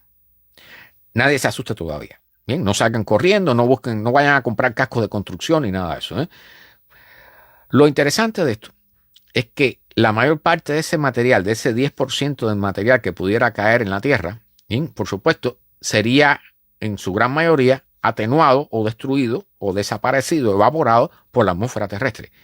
Pero eso generaría la lluvia de meteoros más interesante y más impactante en los últimos 5.000 años en el planeta Tierra. ¿Sí? Entonces, están hablando aquí, estos científicos dicen que después del impacto, en los días que seguiría el impacto, bien, se incrementaría la cantidad de meteoros que vemos normalmente en nuestro cielo nocturno en 1000 veces. ¿Sí? Pero esto también, todo ese material afectaría y amenazaría a la mayoría de los satélites que están en órbita alrededor de la Tierra, los satélites artificiales, de los cuales dependemos para las comunicaciones, para la meteorología, los militares, etcétera, etcétera, etcétera, ¿sí? Incluyendo los famosos satélites Starlink. ¿Sí? Entonces, va a ser un momento muy curioso en dependencia de lo que ocurra. O sea, hay que esperar a que el asteroide pase en el 2028 para refinar la órbita, redefinir las posibilidades de impacto, y si eso ocurre, pues vayan alquilando sus asientos. Si ocurre en el lado oculto de la Luna, bueno, vamos a tener la lluvia de meteoro, pero nos vamos a perder el impacto. Pero si ocurre en el lado visible de la Luna, va a ser un espectáculo doble. Vamos a ver primero el espectáculo y después vamos a ver la lluvia de meteoro. ¿Bien? Ahí voy a hablar sobre eso precisamente, Radamés, porque a raíz de esto busqué el caso de los monjes que vieron supuestamente en 1700, sí, aquí está la fecha, bien, en el siglo XII fue. Bueno, describieron en la literatura estos monjes 25 de junio de 1178, fue la fecha, Radamés, 25 de junio de 1178. Describieron un impacto contra la Luna. ¿Sí? Entonces, estos monjes estaban saliendo del monasterio, no sé de cosas, y se quedaron observando la Luna, que dicen que la Luna tembló como si fuera una campana, y vieron esa cosa, un pedazo de algo que se desprendía de la Luna. O sea, un impacto. ¿Sí? Bueno, la cosa es que astrónomos en la actualidad, bien, se había propuesto que ese impacto en la Luna del 25 de junio de 1178, habían estimado que había un cráter en la cara oculta de la Luna, o sea, no visible para nosotros, que se llama Giordano Bruno, ¿sí? Que pudo haber sido originado por ese impacto en 1178, en el año 1178. Bueno, nuevas estimaciones de la posible relación entre ese cráter Giordano Bruno, ¿sí? Y ese impacto del 1178, dicen que las probabilidades de que estén relacionados son extremadamente bajas, lo cual llega a decir a este grupo de astrónomos que, dicho sea de paso, han publicado este estudio en una revista que se llama Meteoritos y Ciencia Planetaria. Dicen que es muy probable que ese famoso impacto descrito por estos monjes no haya ocurrido. Esa es la opinión de estos astrónomos. O sea, yo no voy a decir nada al respecto porque ya hemos visto en otras ocasiones que cuando en libros religiosos o libros de la época, cuando todavía la ciencia no estaba desarrollada, ¿bien? Se anotaban cosas y después, bueno, encontramos que sí, que había algo relacionado con eso, ¿no? Pero realmente para nosotros poder verificar si ese impacto tuvo que ver con la caída de ese asteroide contra la Luna en esa fecha, bien, para poder verificar eso hay que ir y recoger muestras del cráter. Así que por ahora no tenemos forma de demostrarlo. ¿Bien? Pero lo que dicen estos astrónomos es que los cálculos, dicho sea de paso, esto es un grupo de astrónomos del Instituto Planetario de Tucson, de Arizona. ¿Bien? Dicen que es muy probable. ¿Bien? O sea, una de las cosas que ellos dicen que identifica que no ocurrió este impacto es que después del impacto no hubo una lluvia, no se reportó una lluvia de meteoritos importante. ¿Sí? Y que debió haber ocurrido de forma como puede ocurrir en el 2032, de una vez que hay un impacto en la Luna tan grande, tienen que haber pedazos de eso cayendo aquí en la Tierra y quemándose en la atmósfera. ¿Bien? El lado oscuro, Mecho, vamos a subrayar eso, porque Mecho pregunta, ¿fue en el lado oscuro de la Luna? Bien, la Luna rota sobre su eje, al igual que lo hacen todos los cuerpos en el universo. Bien, y a la misma vez se traslada alrededor de la Tierra. Entonces, en la medida que se conectan ambas cosas, o sea, la Luna siempre nos da la misma cara. Y por eso se dice la cara oculta de la Luna, no la cara oscura. ¿Bien? La cara oscura de la Luna, ¿bien? Es la parte que nosotros vemos, por ejemplo, cuando la Luna está en cuarto menguante, cuarto creciente, la parte oscura es la cara oscura de la Luna y la cara iluminada es la que podemos ver. ¿Bien? Pero la parte que no podemos ver nunca desde la Tierra es la cara oculta de la Luna. ¿Bien? La Luna está anclada gravitacionalmente a la Tierra, como si lo hubiéramos amarrado con una soguita, ¿bien? Y la estuviéramos girando en nuestras manos, ¿bien? Alrededor de nosotros, ¿bien? La parte que tiene el amarre siempre nos da la cara, ¿bien? Exactamente, Meche. La cara oculta. Bien, pero eso lo aclaro porque yo sé que las personas tienden a confundirse con eso. Y hay canciones que dicen la cara oscura de la Luna y bla, bla, bla, y todo eso, ¿no? Bueno, tengo aquí. Hay una nave europea que se perdió. O sea, brevemente lo voy a mencionar. O sea, se lanzó un proyecto, un nuevo proyecto europeo de una nave que, dicho sea de paso, se parece muchísimo a la cápsula Orión del proyecto Artemisa de la NASA. ¿Bien? Lograron lanzarla, la nave se lanzó, es una cápsula para carga, se lanzó a bordo de uno de los cohetes de SpaceX, del Falcon, y logró salir, se activó todo, logró la reentrada en la atmósfera terrestre, que es el paso más difícil de todo, y una vez que llegó al océano, que amarizó, se perdió contacto con ella y no pudieron recuperarla. Entonces dicen que es muy probable que sea un problema de los paracaídas. ¿Bien? Esta nave se llama, es europea, se llama, esta misión le han puesto Misión Posible. ¿Recuerdan la película Misión Imposible? Bueno, esta es Misión Posible, se llama esta misión. Vale. Bueno, dicen que los científicos finalmente parecen haber logrado determinar por qué los murciélagos no padecen de cáncer. Bien. Dicho sea de paso, yo sé que hay muchas personas que no les gustan los murciélagos. ¿Bien? Pero son unos animales de los más interesantes. ¿Bien? Dice Mecho que Radamés que hay una novela que se llama así, La cara oculta de la Luna. Bueno, imagínate. Bueno, el problema es que hay algunos tipos, algunas especies de murciélagos que viven vidas extremadamente largas. O sea, una de las cosas, y eso es importante, una de las cosas que aclaran en este artículo, es que nosotros, los seres humanos, nosotros no vivíamos tanto. Nosotros vivíamos 25, 30 años a lo sumo.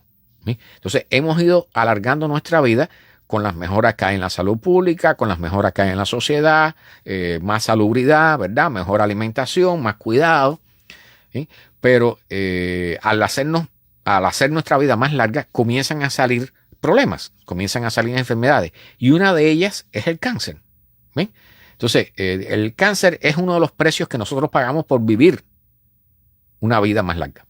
Entonces, lo que ellos están aquí hablando del problema de estos murciélagos, algunos de estos murciélagos, algunas especies de murciélagos, logran vivir hasta 40 años. Escuchen esto, bien, son 10 veces más de lo que se pudiera predecir o calcular basado en el tamaño de su cuerpo.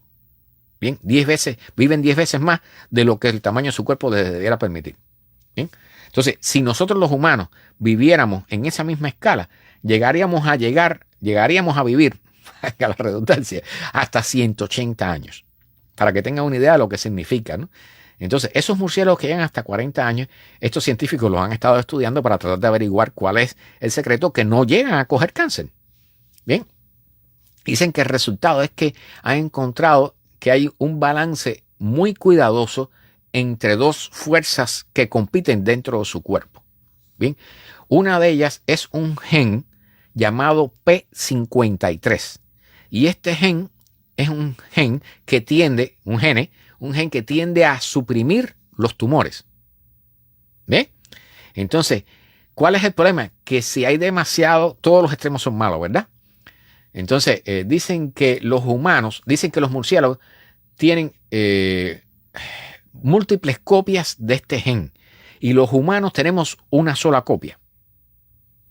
Bien, que este gen lo que tiende es a suprimir los tumores. Entonces, nosotros tenemos un solo gen, ellos tienen varias y por esa causa logran tener menor, no cogen cáncer, para decirlo así. Dicen que hay otros animales que son resistentes también al cáncer que tienen múltiples copias de este gen, incluyendo los elefantes que tienen hasta 20 copias. ¿Bien? Entonces, dicen que mutaciones en este gen, el P53, están relacionadas con más de la mitad de los casos de cáncer en seres humanos. Entonces, hay otro, si este mecanismo fuera demasiado agresivo, tampoco sería bueno. ¿Bien? Entonces, los murciélagos tienen otro mecanismo que compensa a este gen P53 con una enzima que se llama telomerasa, ¿bien? Que le permite a las células que funcionen para proliferar, o sea, para multiplicarse rápidamente. O sea, todos sabemos que el cáncer es la multiplicación rápida de muchas células, entre otras cosas, ¿no? Entonces, dicen que hay un balance entre la telomerasa y este gen P53 que en estos murciélagos está muy bien balanceado.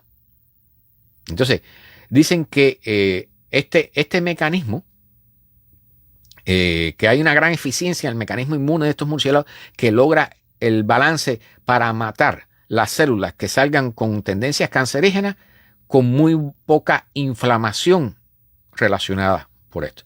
Entonces, este pudiera ser un estudio que pudiera acercarnos a la famosa cura del cáncer que hace tanto tiempo queremos lograr. Bien. Aquí tengo el tema de la explosión de la Starship. ¿Sí? O sea, ya dijeron que había sido, parece ser, lo que dijo SpaceX. No sé si vieron la explosión, si no, búsquenla.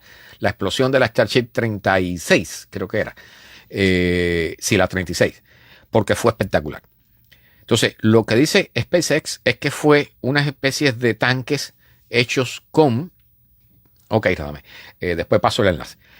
Recuérdamelo para pasarlo después.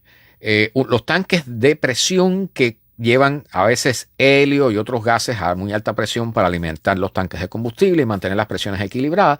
Y esos tanques están hechos con fibra de carbono y cosas por el estilo, que son muy resistentes, aguantan muy bien la presión, ¿sí? Pero si tú lo golpeas, pueden sufrir daños importantes. ¿Recuerdan el caso del submarino aquel que estaba hecho con fibra de carbono y todas esas cosas y que explotó de abajo con los millonarios y con el dueño de la compañía y todo eso? Bueno, esto parece ser una historia parecida. Pero aquí lo que salió, estas personas que le llaman whistleblower, que son, bueno, en Cuba son los chivatones, ¿no? Los que echan para adelante a la gente o a las compañías. Está diciendo uno que trabajó para SpaceX que estos tanques, que parece que no son producidos por SpaceX directamente, se trabajan con muy poco cuidado por parte de los trabajadores que trabajan dentro de SpaceX fabricando la Starship. O sea, ¿cuál es el problema con la Starship? Con lo que está haciendo SpaceX en Boca Chica, que muchos de los trabajadores nunca han trabajado en industria aérea o espacial. Entonces, parece que todos estos desastres que ha tenido últimamente SpaceX están relacionados con dos cosas. Una es con el descuido de Elon Musk, que dejó de atender sus compañías, y la otra es que la inexperiencia de los trabajadores que hay allí con respecto a la industria aérea y espacial está comenzando a cobrar el costo que lleva. ¿Bien? Entonces, nada, lo que están diciendo los que saben de todos estos temas es que es muy probable porque Elon Musk quería lanzar la primera Starship hacia Marte el año que viene. Recuerde que para lanzar cualquier cosa a Marte hay una ventana de lanzamiento que es de 2 años aproximadamente. ¿Okay? O sea, tú no puedes lanzar en cualquier momento. Tú tienes que esperar a que Marte esté en cierta posición relativamente cercano a la Tierra. ¿Bien? Cuando está más lejos, tú no puedes lanzar. Entonces, parece que no va a haber el lanzamiento el año que viene, por el camino que van las cosas. Bien, una estrella. Hemos hecho un análisis en una estrella que está a unos 330 años luz de nosotros, sí, exactamente, cuyo nombre es, bueno, número de catálogo HD 10453, 100453. Y entonces lo que han encontrado en esta estrella tiene un disco protoplanetario, o sea, un disco de gas y polvo que gira alrededor de ella y a partir del cual se van a formar planetas en algún momento. Y lo importante es que el telescopio ALMA, que está en Chile, que es un radiotelescopio realmente, ¿bien? Recibe ondas de radio, ha descubierto isótopos de un tipo de alcohol. Una gran cantidad de alcohol en la parte interior de este disco protoplanetario girando alrededor de la estrella. Pero la mala noticia para los que les gusta la bebida es que no es el alcohol normal, es metanol, lo que en Cuba conocíamos como alcohol de madera. ¿Sí? Pero bueno, lo importante aquí es que lo que han descubierto son isótopos, o sea, gran cantidad de metanol, pero también isótopos de metanol. ¿Sí? Entonces, recuerden que el isótopo generalmente tiene un número diferente de neutrones en los átomos. Pero lo importante para esto es que pudiera ayudarnos a entender una relación entre este tipo de material orgánico, incluyendo el metanol, y la posibilidad de apariencia de vida en un sistema planetario. O sea, han encontrado, que dicho sea de paso, una de las cosas que está aquí, que marca este descubrimiento, es que los cometas aquí en el sistema solar tienen ciertas cantidades de metanol. ¿Sí? O sea, los elementos y los isótopos que estamos descubriendo en esta estrella, en el proceso de formación de planetas, los conocemos ya aquí en nuestro sistema planetario que tiene 4.500 millones de años de edad. Entonces, están especulando estos astrónomos que la relación entre ambos y la posibilidad de que los cometas sean los que hayan traído esos materiales hasta aquí, hasta la superficie terrestre, y haya sido la posibilidad de comenzar, o sea, a partir de ahí haya podido comenzar la vida en nuestro planeta. ¿Sí? Que dicho sea de paso, este metanol y estos isótopos de metanol son compuestos, son partes, son bloques que forman parte de los aminoácidos. ¿Sí? Entonces, puede ser una relación con la posibilidad de surgimiento de la vida en un sistema planetario. ¿Sí? Entonces, ahora estamos viendo el inicio de un sistema planetario que ya tiene elementos que pudieran desembocar en el surgimiento de la vida, por supuesto, dentro de miles de millones de años. ¿Sí? O sea, no es algo que vamos a ver en nuestra vida. Bien, científicos capturan a los espermatozoides. Bien, no es que capturaron espermatozoides, están hablando del espermatozoide humano. Científicos cogen o capturan a los espermatozoides burlándose de la tercera ley de Newton. La tercera ley de Newton es la famosa ley esa de acción y reacción, ¿no? O sea, a cada acción hay una reacción. Y eso es lo que permite mover, por ejemplo, a los cohetes en el espacio, donde no hay nada en que apoyarse. ¿Bien? Pero todos lo sabemos, si tú empujas, no sé, la pared te va a empujar a ti también. ¿Bien? Cualquier cosa, siempre a toda acción hay una reacción. Y entonces, lo que están diciendo estos científicos es que analizando la forma, que dicho sea de paso, no solo los espermatozoides, ¿no? Que tienen una sola cola, sino también otro tipo de organismos unicelulares que tienen cilios, esos pelitos, ¿no? Que les permiten moverse. Dicen que ellos quedaron muy sorprendidos porque basándose, analizando el movimiento de los espermatozoides en razón a la tercera ley de Newton, ¿sí? No debieran moverse en un fluido viscoso. y ya saben todo lo que estamos hablando, ¿no? Entonces, dicen que ellos están comparando, por ejemplo, hay un fenómeno que se llama interacciones no recíprocas, ¿sí? Que se muestran en sistemas como los pájaros cuando vuelan en grandes cantidades, que toman diferentes formas y todo eso, ¿bien? Las partículas en un fluido, ¿bien? O la esperma, ¿bien? Los espermatozoides nadando en un fluido muy denso, ¿bien? ¿Cuál es el problema? El secreto aquí, que tanto los pájaros como las células los organismos unicelulares generan su propia energía, ¿bien? Cuando esa energía que ellos generan se adiciona al sistema, ya sea en caso de los pájaros con el aletear de sus alas, ¿bien? O en el caso de los espermatozoides con el movimiento de sus colas, ¿bien? Sacan al sistema de su equilibrio, ¿bien? Entonces ya no se aplican las mismas reglas. Entonces ya la ley de Newton ahí no se aplica de la misma forma. Entonces, lo importante de este estudio, ¿bien? Es que pudiera servir para entender cómo se mueven todas estas cositas, ¿bien? Y aplicarlos a los famosos nanorobots que queremos en algún momento desarrollar o que estamos desarrollando y que queremos inyectar en nuestros cuerpos para hacer todo tipo de tratamientos médicos, ¿no? Entre comillas, porque de ahí también vienen aplicaciones militares y todo eso que ustedes saben, ¿no? Pero es un tema interesante, ¿no? Es una noticia interesante que la tercera ley de Newton no siempre es perfectamente aplicable, ¿no? Sino que hay formas en que la naturaleza ha encontrado de burlarse de ella o dejarla un poquitico a un lado, y gracias a eso todos nosotros estamos aquí, porque al final los espermatozoides han podido nadar en fluidos extremadamente viscosos para llevar a cabo la fecundación. Bien. Dicen que científicos franceses descubren un nuevo tipo sanguíneo, un nuevo tipo de sangre, ¿bien? En una mujer de la isla de Guadalupe. Lo interesante de esta noticia, ¿bien? Independientemente del hecho de que han descubierto un nuevo tipo de sangre, ¿bien? Es que el descubrimiento se hizo 15 años después de que se recibiera la donación de sangre por parte de esa mujer. O sea, esa sangre estuvo guardada por 15 años. Yo no sé cómo puede, ¿no? Pero bueno, dicen que han descubierto el grupo sanguíneo número 48 a nivel planetario. O sea, es la primera vez que se encuentra un grupo sanguíneo de ese tipo. Y entonces, hasta ahora habían 47 grupos sanguíneos identificados. Yo tengo que estudiar un poco sobre eso porque no estoy muy claro cuáles son los 47, ¿no? Porque normalmente uno conoce los tipos de sangre normales, ¿no?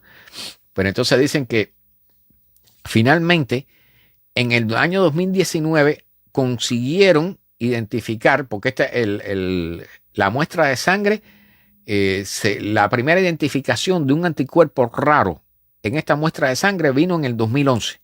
Bien, en el 2019 se comenzó a hacer una secuenciación de ADN y por fin se ha logrado identificar que sí. ¿Bien? Entonces, esta mujer, en el momento que hizo la donación, tenía 54 años y vivía en París. ¿Bien? Y estaba en una prueba de sangre de rutina para una operación. ¿Bien? Y allí detectaron un anticuerpo raro. ¿Bien? Entonces dicen que esta mujer es el único caso conocido en el mundo con este tipo de grupo sanguíneo. Entonces dice que ahora, bueno, van a comenzar a buscar.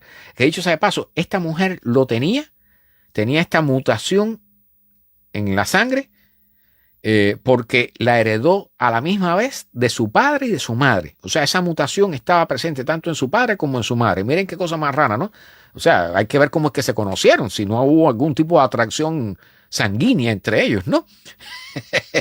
Bueno, este artículo que vamos a mencionar a continuación, lo voy a comentar brevemente antes de entrar hacia el final del programa, que viene la cosa más caliente. ¿Cuáles son? Están preguntando por qué las constantes físicas en el universo son tan perfectas, están sintonizadas de formas tan perfectas para la vida. ¿Sí? Y yo sé que hay personas que probablemente no hayan escuchado hablar sobre esto, ¿sí?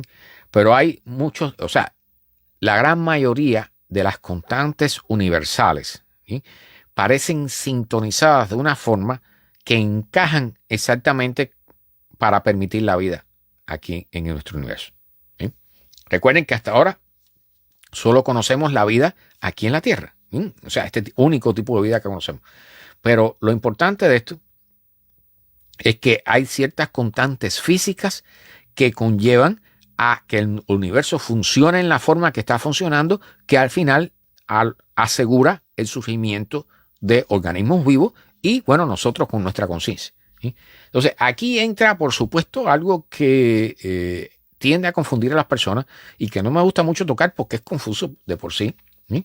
Pero la frase es típica y es muy sencilla. ¿Sí? Nosotros sabemos que el universo puede soportar vida, ¿bien? Porque de lo contrario, nosotros no existiríamos y no habría nadie para preguntarse si el universo pudiera soportar vida.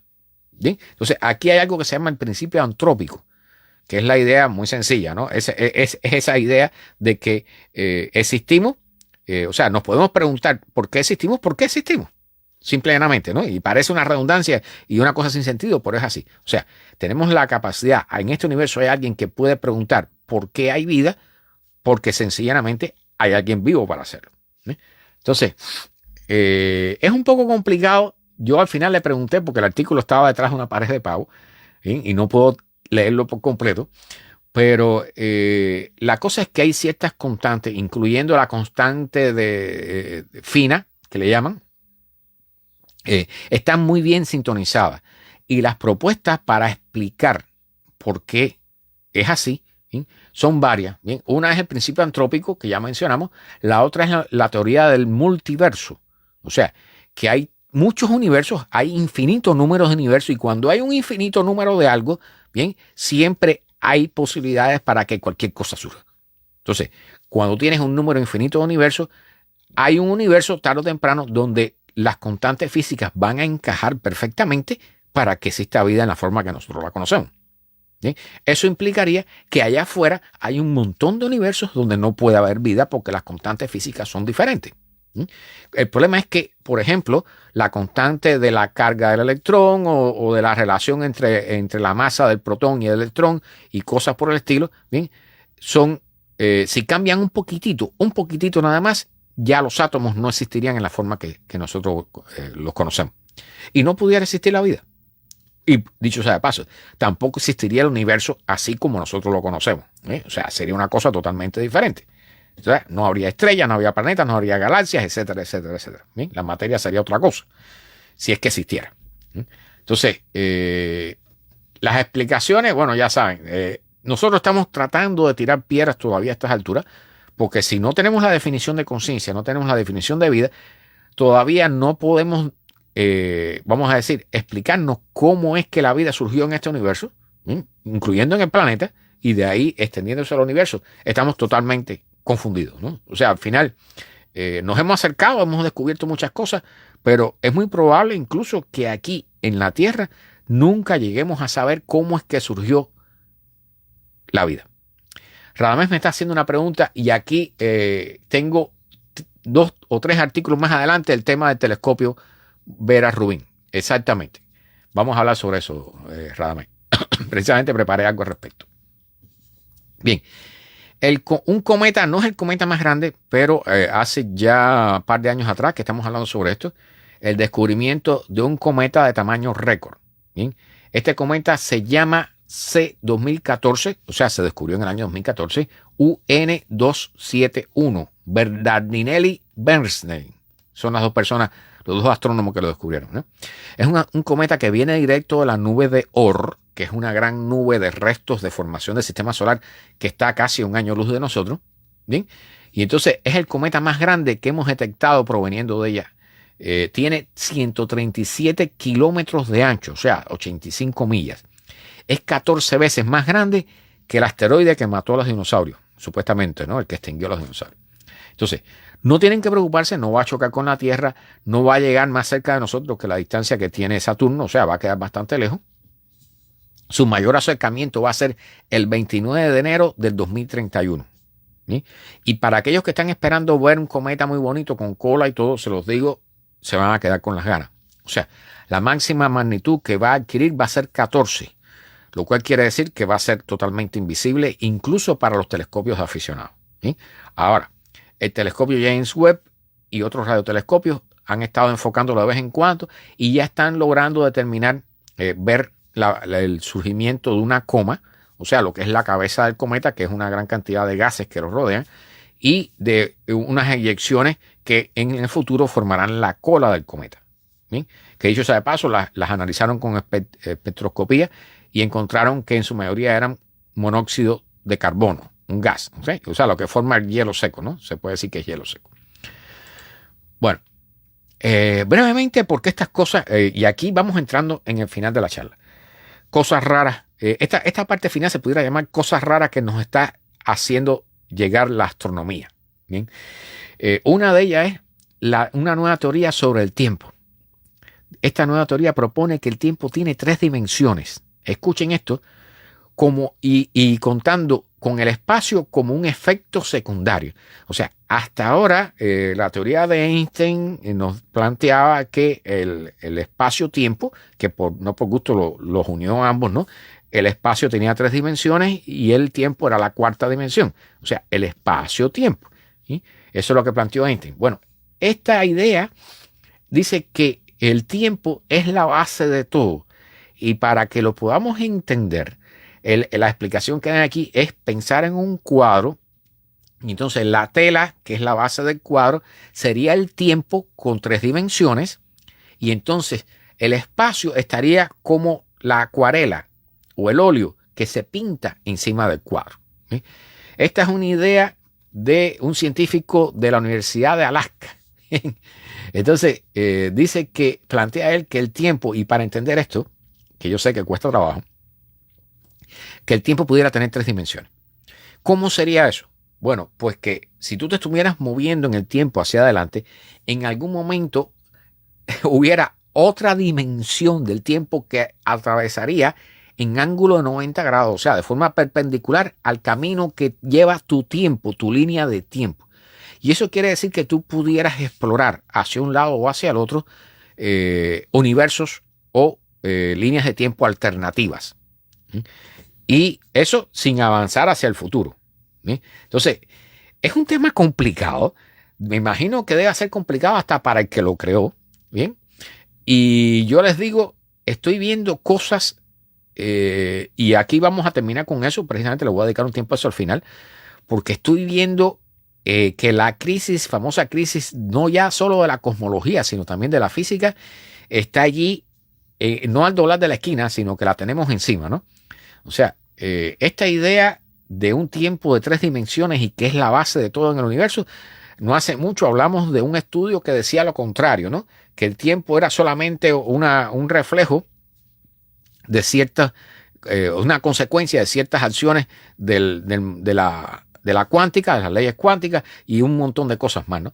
Entonces, están hablando para un lado y para el otro, y no veo que acaben de definir, de poner el huevo, como decimos nosotros, cuál es el problema con esto. Pero bueno, ahí está la cosa. Una fórmula matemática donde hay un total de 6 dimensiones, son 3 dimensiones del espacio y 3 dimensiones del tiempo. ¿Sí? Y las dimensiones del tiempo son la base fundamental y el espacio es algo secundario que surge a partir del tiempo. Bueno, ya saben, ¿no? Cuando lleguen tarde al trabajo le pueden decir a jefe que tuvieron un problema con las 3 dimensiones del tiempo. ¿Bien? Bueno, DARPA, la agencia de los militares de aquí de los Estados Unidos que se dedica a estudiar ideas de la ciencia que vienen de la ciencia ficción o desarrollar nuevas tecnologías. DARPA. Acaban de lograr la transmisión de energía, de potencia, de energía, de forma inalámbrica con un nuevo récord. ¿Bien? Han logrado, y le voy a buscar el dato aquí, transmitir con un rayo láser 800 watts de potencia a una distancia de 5,3 millas, o sea, 8,6 kilómetros, casi 10 kilómetros, 800 watts con un rayo láser. ¿Sí? Lo importante de esto, o sea, porque transmitir el rayo láser, tirar el rayo láser lo hace cualquiera, ¿verdad? La cosa es que una vez que tú transmites el rayo láser con alta potencia, en el otro extremo tú tienes que recibir ese rayo láser y convertir esa potencia a algo útil. Bien, entonces, ¿cómo lo haces? Bueno, con esa iluminación de rayos láser se dirige hacia un espejo cóncavo y eso lo abre y de allí a un panel solar. Entonces, dicen que han tenido una eficiencia del 20%. O sea, no es muy alta, ¿sí? Pero es un récord importante. Dicen que los récords anteriores eran transmitir 230 watts a una milla por 25 segundos y otros más pequeños que no reportan qué potencia fue. Pero esto fue 800 watts a 5,3 millas, 8,6 kilómetros durante 30 segundos. Ahora, ¿qué es lo interesante de este dato? Bueno, el objetivo de esto, por supuesto, es transmitir energía en los campos de batalla, ¿no? Que es lo que le interesa a ellos. O sea, que el soldado o el camión o el automóvil o el avión o lo que sea, que lo que más le interesa a ellos por ahora es darle energía a los drones. O sea, los drones necesitan batería y las baterías se gastan rápido, ¿sí? Entonces, un dron con una batería promedio te puede volar, no sé, 40 minutos, lo que tenemos a nivel de aficionado, ¿sí? Los militares pueden durar un poco más, pero tienen que llevar una carga, ¿sí? Y eso les reduce el tiempo de vuelo. Si se pudiera, enviando con un rayo láser, se le pudiera enviar energía para cargar la batería mientras esté volando, pues entonces pudiera llegarse al punto en que los drones pudieran volar indefinidamente y llevar a cabo todo tipo de misiones, ¿sí? Esa es la idea. Pero bueno, lo interesante de este experimento es que de esos 800 watts que ellos transmitieron a lo largo de 5 millas y después convirtieron en energía eléctrica útil, con eso ya saben lo que hicieron. Maripositas de maíz. Popcorn. O sea, después de un experimento que debe haber costado, no puedo decirle cuánto porque no lo dice aquí, pero mínimo debe haber costado $1 millón, ¿no? Pues han logrado han logrado cocinar rositas de maíz con energía generada a 5 millas de distancia. ¡Qué maravilla! Bien, brevemente sobre los programadores, sobre la inteligencia artificial, que hoy casi no hemos tocado el tema. Hay un blog que estaba muy interesante y el título del blog dice cómo los programadores han programado su propio desempleo. Cómo los programadores han programado su propio desempleo. O sea, la idea es que los programadores se han usado para desarrollar la inteligencia artificial. La inteligencia artificial ya actualmente está programando lenguajes de computadora. Bien. Bajo ciertas premisas, lo hace de forma igual o mejor que los programadores que inicialmente han programado la inteligencia artificial. ¿Qué es lo que dice? ¿Cuál es el mensaje final de este blog? No, que no se lo voy a leer, a quien quiera leerlo me lo pide y con gusto se lo envío, ¿no? Pero lo interesante de esto es que los programadores, como sucede con todo en la sociedad actual, en la sociedad desarrollada, o sea, el sentido de la tecnología que nosotros usamos es hacernos la vida más cómoda. O sea, trabajar menos, esforzarnos menos, ¿sí? O sea, fabricar una máquina que recoja tomates para no tener que recoger los tomates nosotros. Igual se ha hecho con la inteligencia artificial, ¿sí? Y ahora estamos en el punto donde los programadores que programaron la inteligencia artificial comenzaron a usar la inteligencia artificial para programar, para ellos no tener que programar tanto. ¿Cuál es el problema ahora? Que ya ahora la inteligencia artificial está pasando por encima de los programadores que la programaron. Lo cual quiere decir que los programadores que programaron a la inteligencia artificial se van a quedar sin trabajo. Y esto parece un rompecabezas, pero conlleva un aprendizaje muy importante, ¿verdad? No quemes tus barcos. Bueno, se van a quedar sin trabajo los programadores. Están en eso. Se están quedando sin trabajo los programadores. Bien, todavía no se van a quedar sin trabajo muchos de ellos, pero en la medida que la inteligencia artificial, estos modelos grandes de lenguaje, vayan mejorando en eso, van a comenzar a despedirlos de cabeza. Pero de cabeza. Bien. Brevemente, una noticia. Científicos logran que una bacteria transforme los residuos plásticos o sea, el tema de la contaminación plástica que tanto nos preocupa a todos. Científicos han logrado que una bacteria transforme residuos plásticos en paracetamol. Así que si liberamos, o sea, es una muy buena noticia. Podemos liberar estas bacterias en todo el planeta y vamos a estar rodeados de paracetamol por todas partes. Qué gran noticia. Yo les digo a veces, ¿no? Bueno, los científicos son muy buenos creando soluciones, ¿no? Pero cuán prácticas sean, ya les digo. Si usted quiere tener paracetamol por todos lados, ahí tiene la bacteria. Y el plástico lo tiene de sobra en el medio ambiente. Bueno, como bien dijo el amigo Radamés, vamos a hablar sobre el observatorio Vera Rubin. Vera con V, Rubin. Bien, búsquenlo, busquen la página porque no son solo imágenes, sino los videos que hay allí están increíbles. Este es un telescopio que lleva años, más de 10 años construyéndose y acaba de ser inaugurado. Entonces, este es un tipo, yo iba a explicarles un poco más, pero no me va a dar tiempo para todo. Este es un tipo de telescopio. Hay muchos tipos de telescopios y a cada rato a mí me preguntan ¿qué telescopio compro? Y cuando yo empiezo a decir a la gente, mira, a ver, ¿qué es lo que quieres hacer? ¿Para qué quieres usar el telescopio? Y entonces comienzan a molestarse porque dicen, no, pero yo lo que quiero que me digas es qué tipo de telescopio comprar. Y yo digo, pero no puedes comprar cualquier tipo de telescopio. Hay muchos tipos de telescopios, ¿verdad? Bueno, la cosa es, al igual que sucede, por ejemplo, con los automóviles, ¿no? No es lo mismo que si vas a comprarte una bicicleta.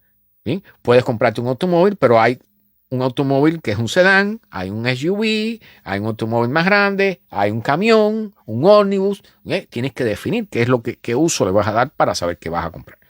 Entonces, en el caso de este telescopio Vera Rubin, es una barbaridad, es un monstruo, tiene 8 metros de diámetro, pero el sistema que han creado es parecido a lo que se llama una cámara Smith, bien, que dicho sea de paso es un invento de los alemanes, pero es una cámara de campo, un telescopio de campo muy amplio, exactamente, Radamés, 3200 megapíxeles, bien, que es una barbaridad. ¿Bien? O sea, podemos ver, como bien dice ahí, podemos ver el espacio, el universo en 4K. Pero lo increíble es el nivel de detalle y los colores que se están viendo. ¿Sí? Entonces, ¿por qué es importante este telescopio? ¿Sí? Es un telescopio que quiere hacer, y esto es para el hemisferio sur solamente, o sea, está en Chile, ¿sí? Pero va a hacer observaciones de todo el cielo cada 4 días. Va a estar trabajando durante 10 años y al final lo que se va a poder generar es una película del cielo, de todo el cielo del hemisferio sur. ¿Sí? Entonces, de allí van a salir muchas cosas. De hecho, lo primero que ha salido en la primera semana de observaciones de este telescopio, en los primeros 7 días, han descubierto 2000 asteroides nuevos, incluyendo varios de ellos cercanos a la Tierra. ¿Sí? Esto es una revolución en la astronomía. Dicho sea de paso, en el proyecto SOO Universe, SOO de zoológico, no, SOO Universe, bien, si van allí, ya probablemente ya tengan la posibilidad de participar en búsquedas de estrellas, nebulosas y objetos no descubiertos todavía que van a comenzar a salir en estas imágenes. ¿Bien? Usted puede hacer ciencia ciudadana. Entonces, busquen el sitio web del observatorio Vera Rubin. Bien, lo buscan, inmediatamente le sale Observatorio Vera Rubin y van a ver, vean los videos que hay allí para que vean qué hermoso, qué preciosidad, qué nivel de detalle y qué nivel de maravillas pueden ver allí. ¿Bien? Hay una presentación, un video de los astrónomos y de los directores del observatorio, los conductores, explicando todo lo importante de él, pero vean las imágenes, vale la pena, ¿bien? Vale la pena, búsquenlo. Bien, vamos entonces al tema final. Exactamente, Radamés, 2100 asteroides y 18 terabytes de datos diarios, sí, lo había olvidado mencionar, increíble la cantidad de data que vamos a tener.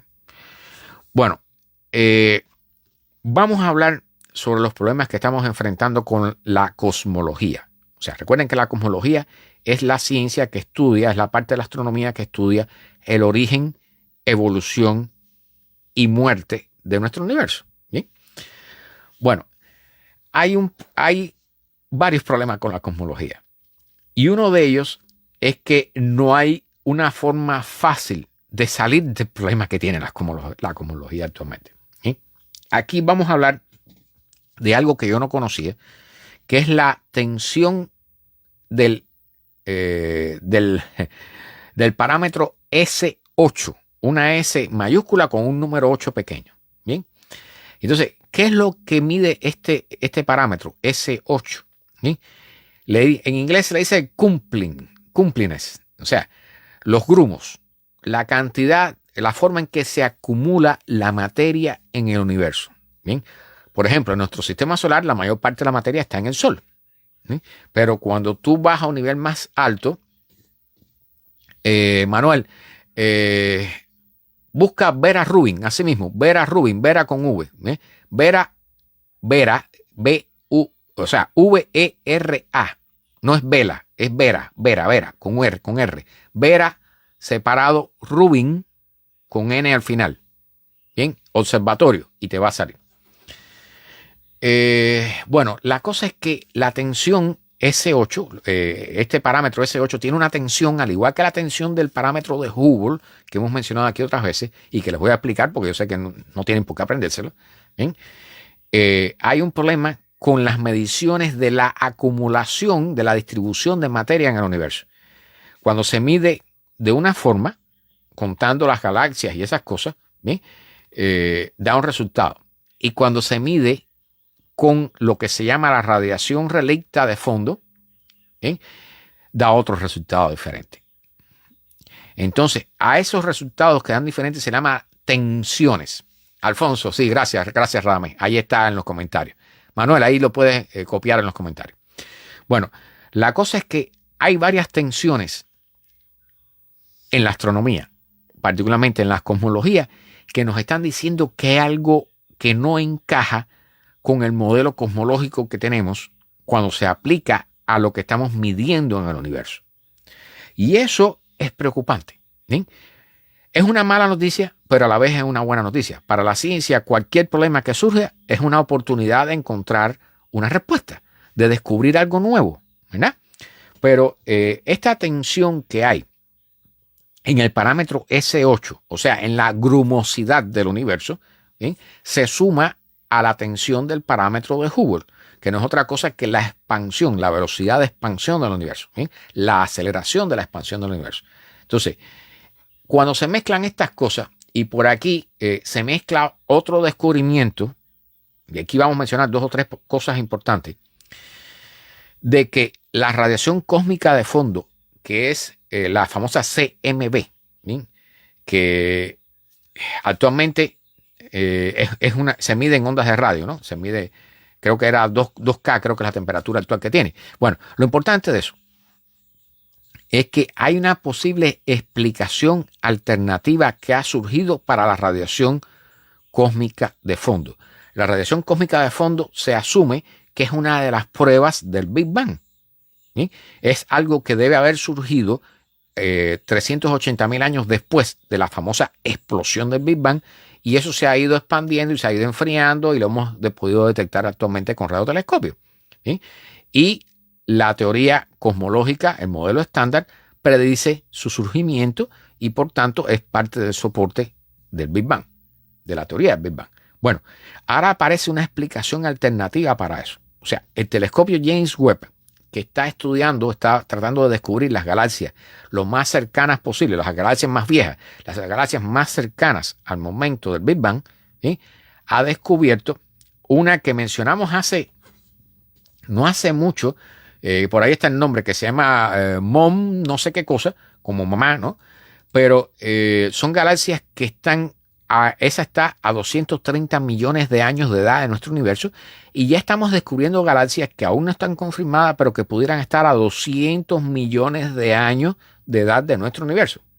Bien, cuando nuestro universo era un bebé todavía. Y esas galaxias, dentro de esas hay algunas que son parecidas a la Vía Láctea, o sea, tienen un nivel bastante grande de organización, y una de ellas es 10 veces más grande que nuestra galaxia. Entonces, están planteando algunos astrónomos que puede ser, o sea, si las galaxias en los inicios del universo eran tan grandes y tan masivas, entonces las estrellas que había en esas galaxias generaban mucha energía, mucha radiación, y esa radiación, cuando ha ido evolucionando a lo largo de la historia del universo hasta el momento actual, pudiera ser interpretada como la radiación cósmica de fondo que hasta ahora asumíamos que era un eco del Big Bang. Entonces, están pasando muchas cosas, muchas de ellas relacionadas con el telescopio James Webb. ¿Bien? Ahora, hay otro descubrimiento que es paralizar los pelos. ¿Bien? Nadie se asuste. O sea, nada va a cambiar en nuestra realidad diaria, pero este descubrimiento o esta propuesta, ¿bien?, es una medición del sentido de rotación de las galaxias. Y aquí están hablando, la cantidad de galaxias analizadas, ¿bien?, es bastante grande. A ver, por aquí tengo el número, ahora se los doy. 263 galaxias. ¿Bien? Entonces, se analizó por parte de este equipo el sentido en que rotaban. ¿Bien? Y han encontrado que la mayoría, 2/3 de las galaxias analizadas, giraban en un sentido y solamente 1/3 en el sentido contrario. ¿Cuál es el problema con esto? ¿Bien? El problema es que se supone que el modelo estándar cosmológico, la teoría estándar, incluyendo la del Big Bang, supone que el universo es homogéneo e isotrópico, o sea, que es igual en todas direcciones. Por lo tanto, si tú analizas la dirección del giro de las galaxias, debieran estar, exactamente, Alfonso, ahí vamos, debieran haber un 50% en una dirección y otro 50% en la otra.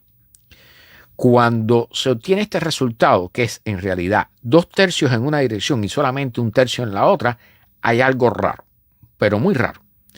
Y la explicación que están dando este grupo de astrónomos a esta rareza que hemos encontrado es que pudiéramos estar viviendo dentro de un agujero negro. O sea, nuestro universo pudiera ser un agujero negro. Y el hecho de que la mayoría de las galaxias estén rotando en un mismo sentido pudiera ser reflejo de la dirección de rotación del agujero negro que es nuestro universo. Entonces, aquí hay que explicar algunas cosas que a ver si pueden entenderlas, a ver si yo puedo explicarlo adecuadamente, porque hasta a mí me cuesta trabajo entenderlo. Bienvenido, Enrique, mi hermano, casi al final. ¿Bien? Para poder entender cómo funciona esto, tengo que explicarles cómo surge un agujero negro. ¿Bien? O sea, el agujero negro estelar, que viene de estrella, ¿bien?, cuando una estrella mucho más masiva que el Sol termina al final de su vida, termina explotando como una supernova, ¿bien?, expulsa una gran cantidad de masa, de materia y de energía hacia afuera, pero lo que es el núcleo, la parte central de la estrella, colapsa y forma un agujero negro. ¿Bien? El agujero negro tiene un horizonte de suceso, o sea, un área, una zona, una distancia a partir de su centro, a partir de la cual la atracción gravitacional es tan grande que ni la luz puede salir. Eso es lo que es el horizonte de suceso. ¿Bien? Lo que está diciendo la teoría que están, la idea, la hipótesis que están planteando estas personas, estos astrónomos, es que, y esto se llama la cosmología de Schwarzschild. Schwarzschild fue un físico famoso. ¿Bien? Es que en el momento que se crea el agujero negro, allá adentro se produce algo parecido al Big Bang y se crea un universo. O sea, dentro de cada agujero negro que hay en nuestro universo, pudiera haber un universo similar al nuestro. Y a la vez, nuestro universo estaría dentro de un agujero negro que a su vez sería un agujero negro dentro de un universo padre, para decirlo así. O sea, en una escala superior. ¿Sí? Y esto implica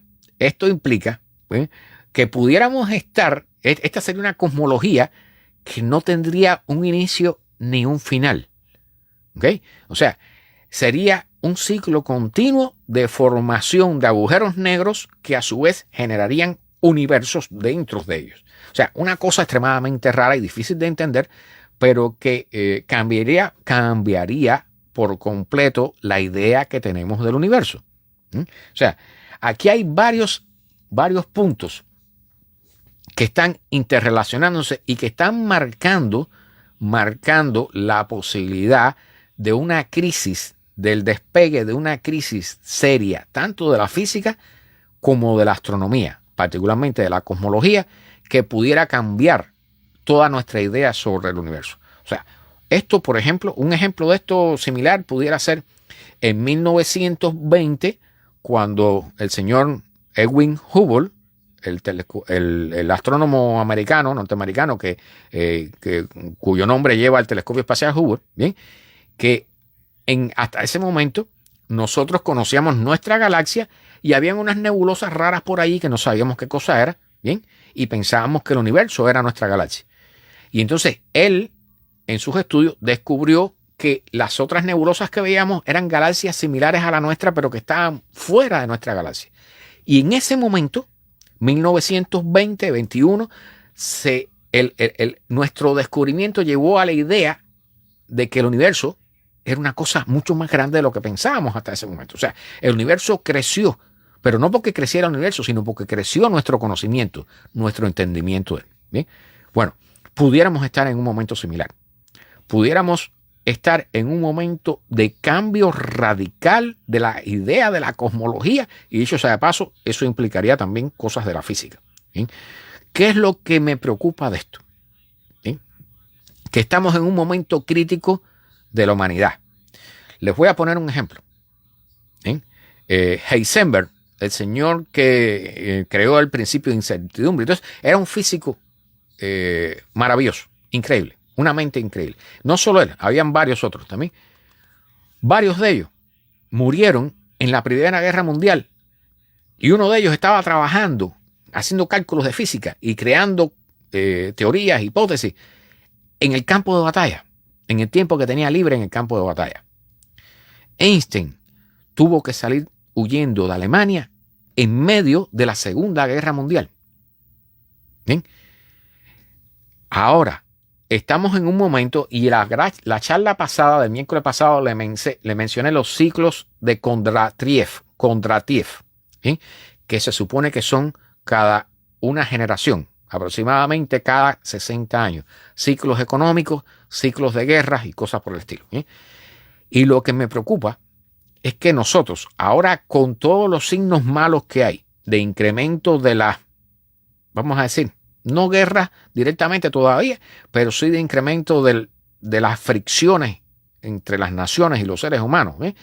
Un problema de los problemas económicos, la crisis climatológica que nos viene encima, el cambio climático, el calentamiento global, más toda la crisis poblacional y un montón de problemas más que se nos vienen en el planeta.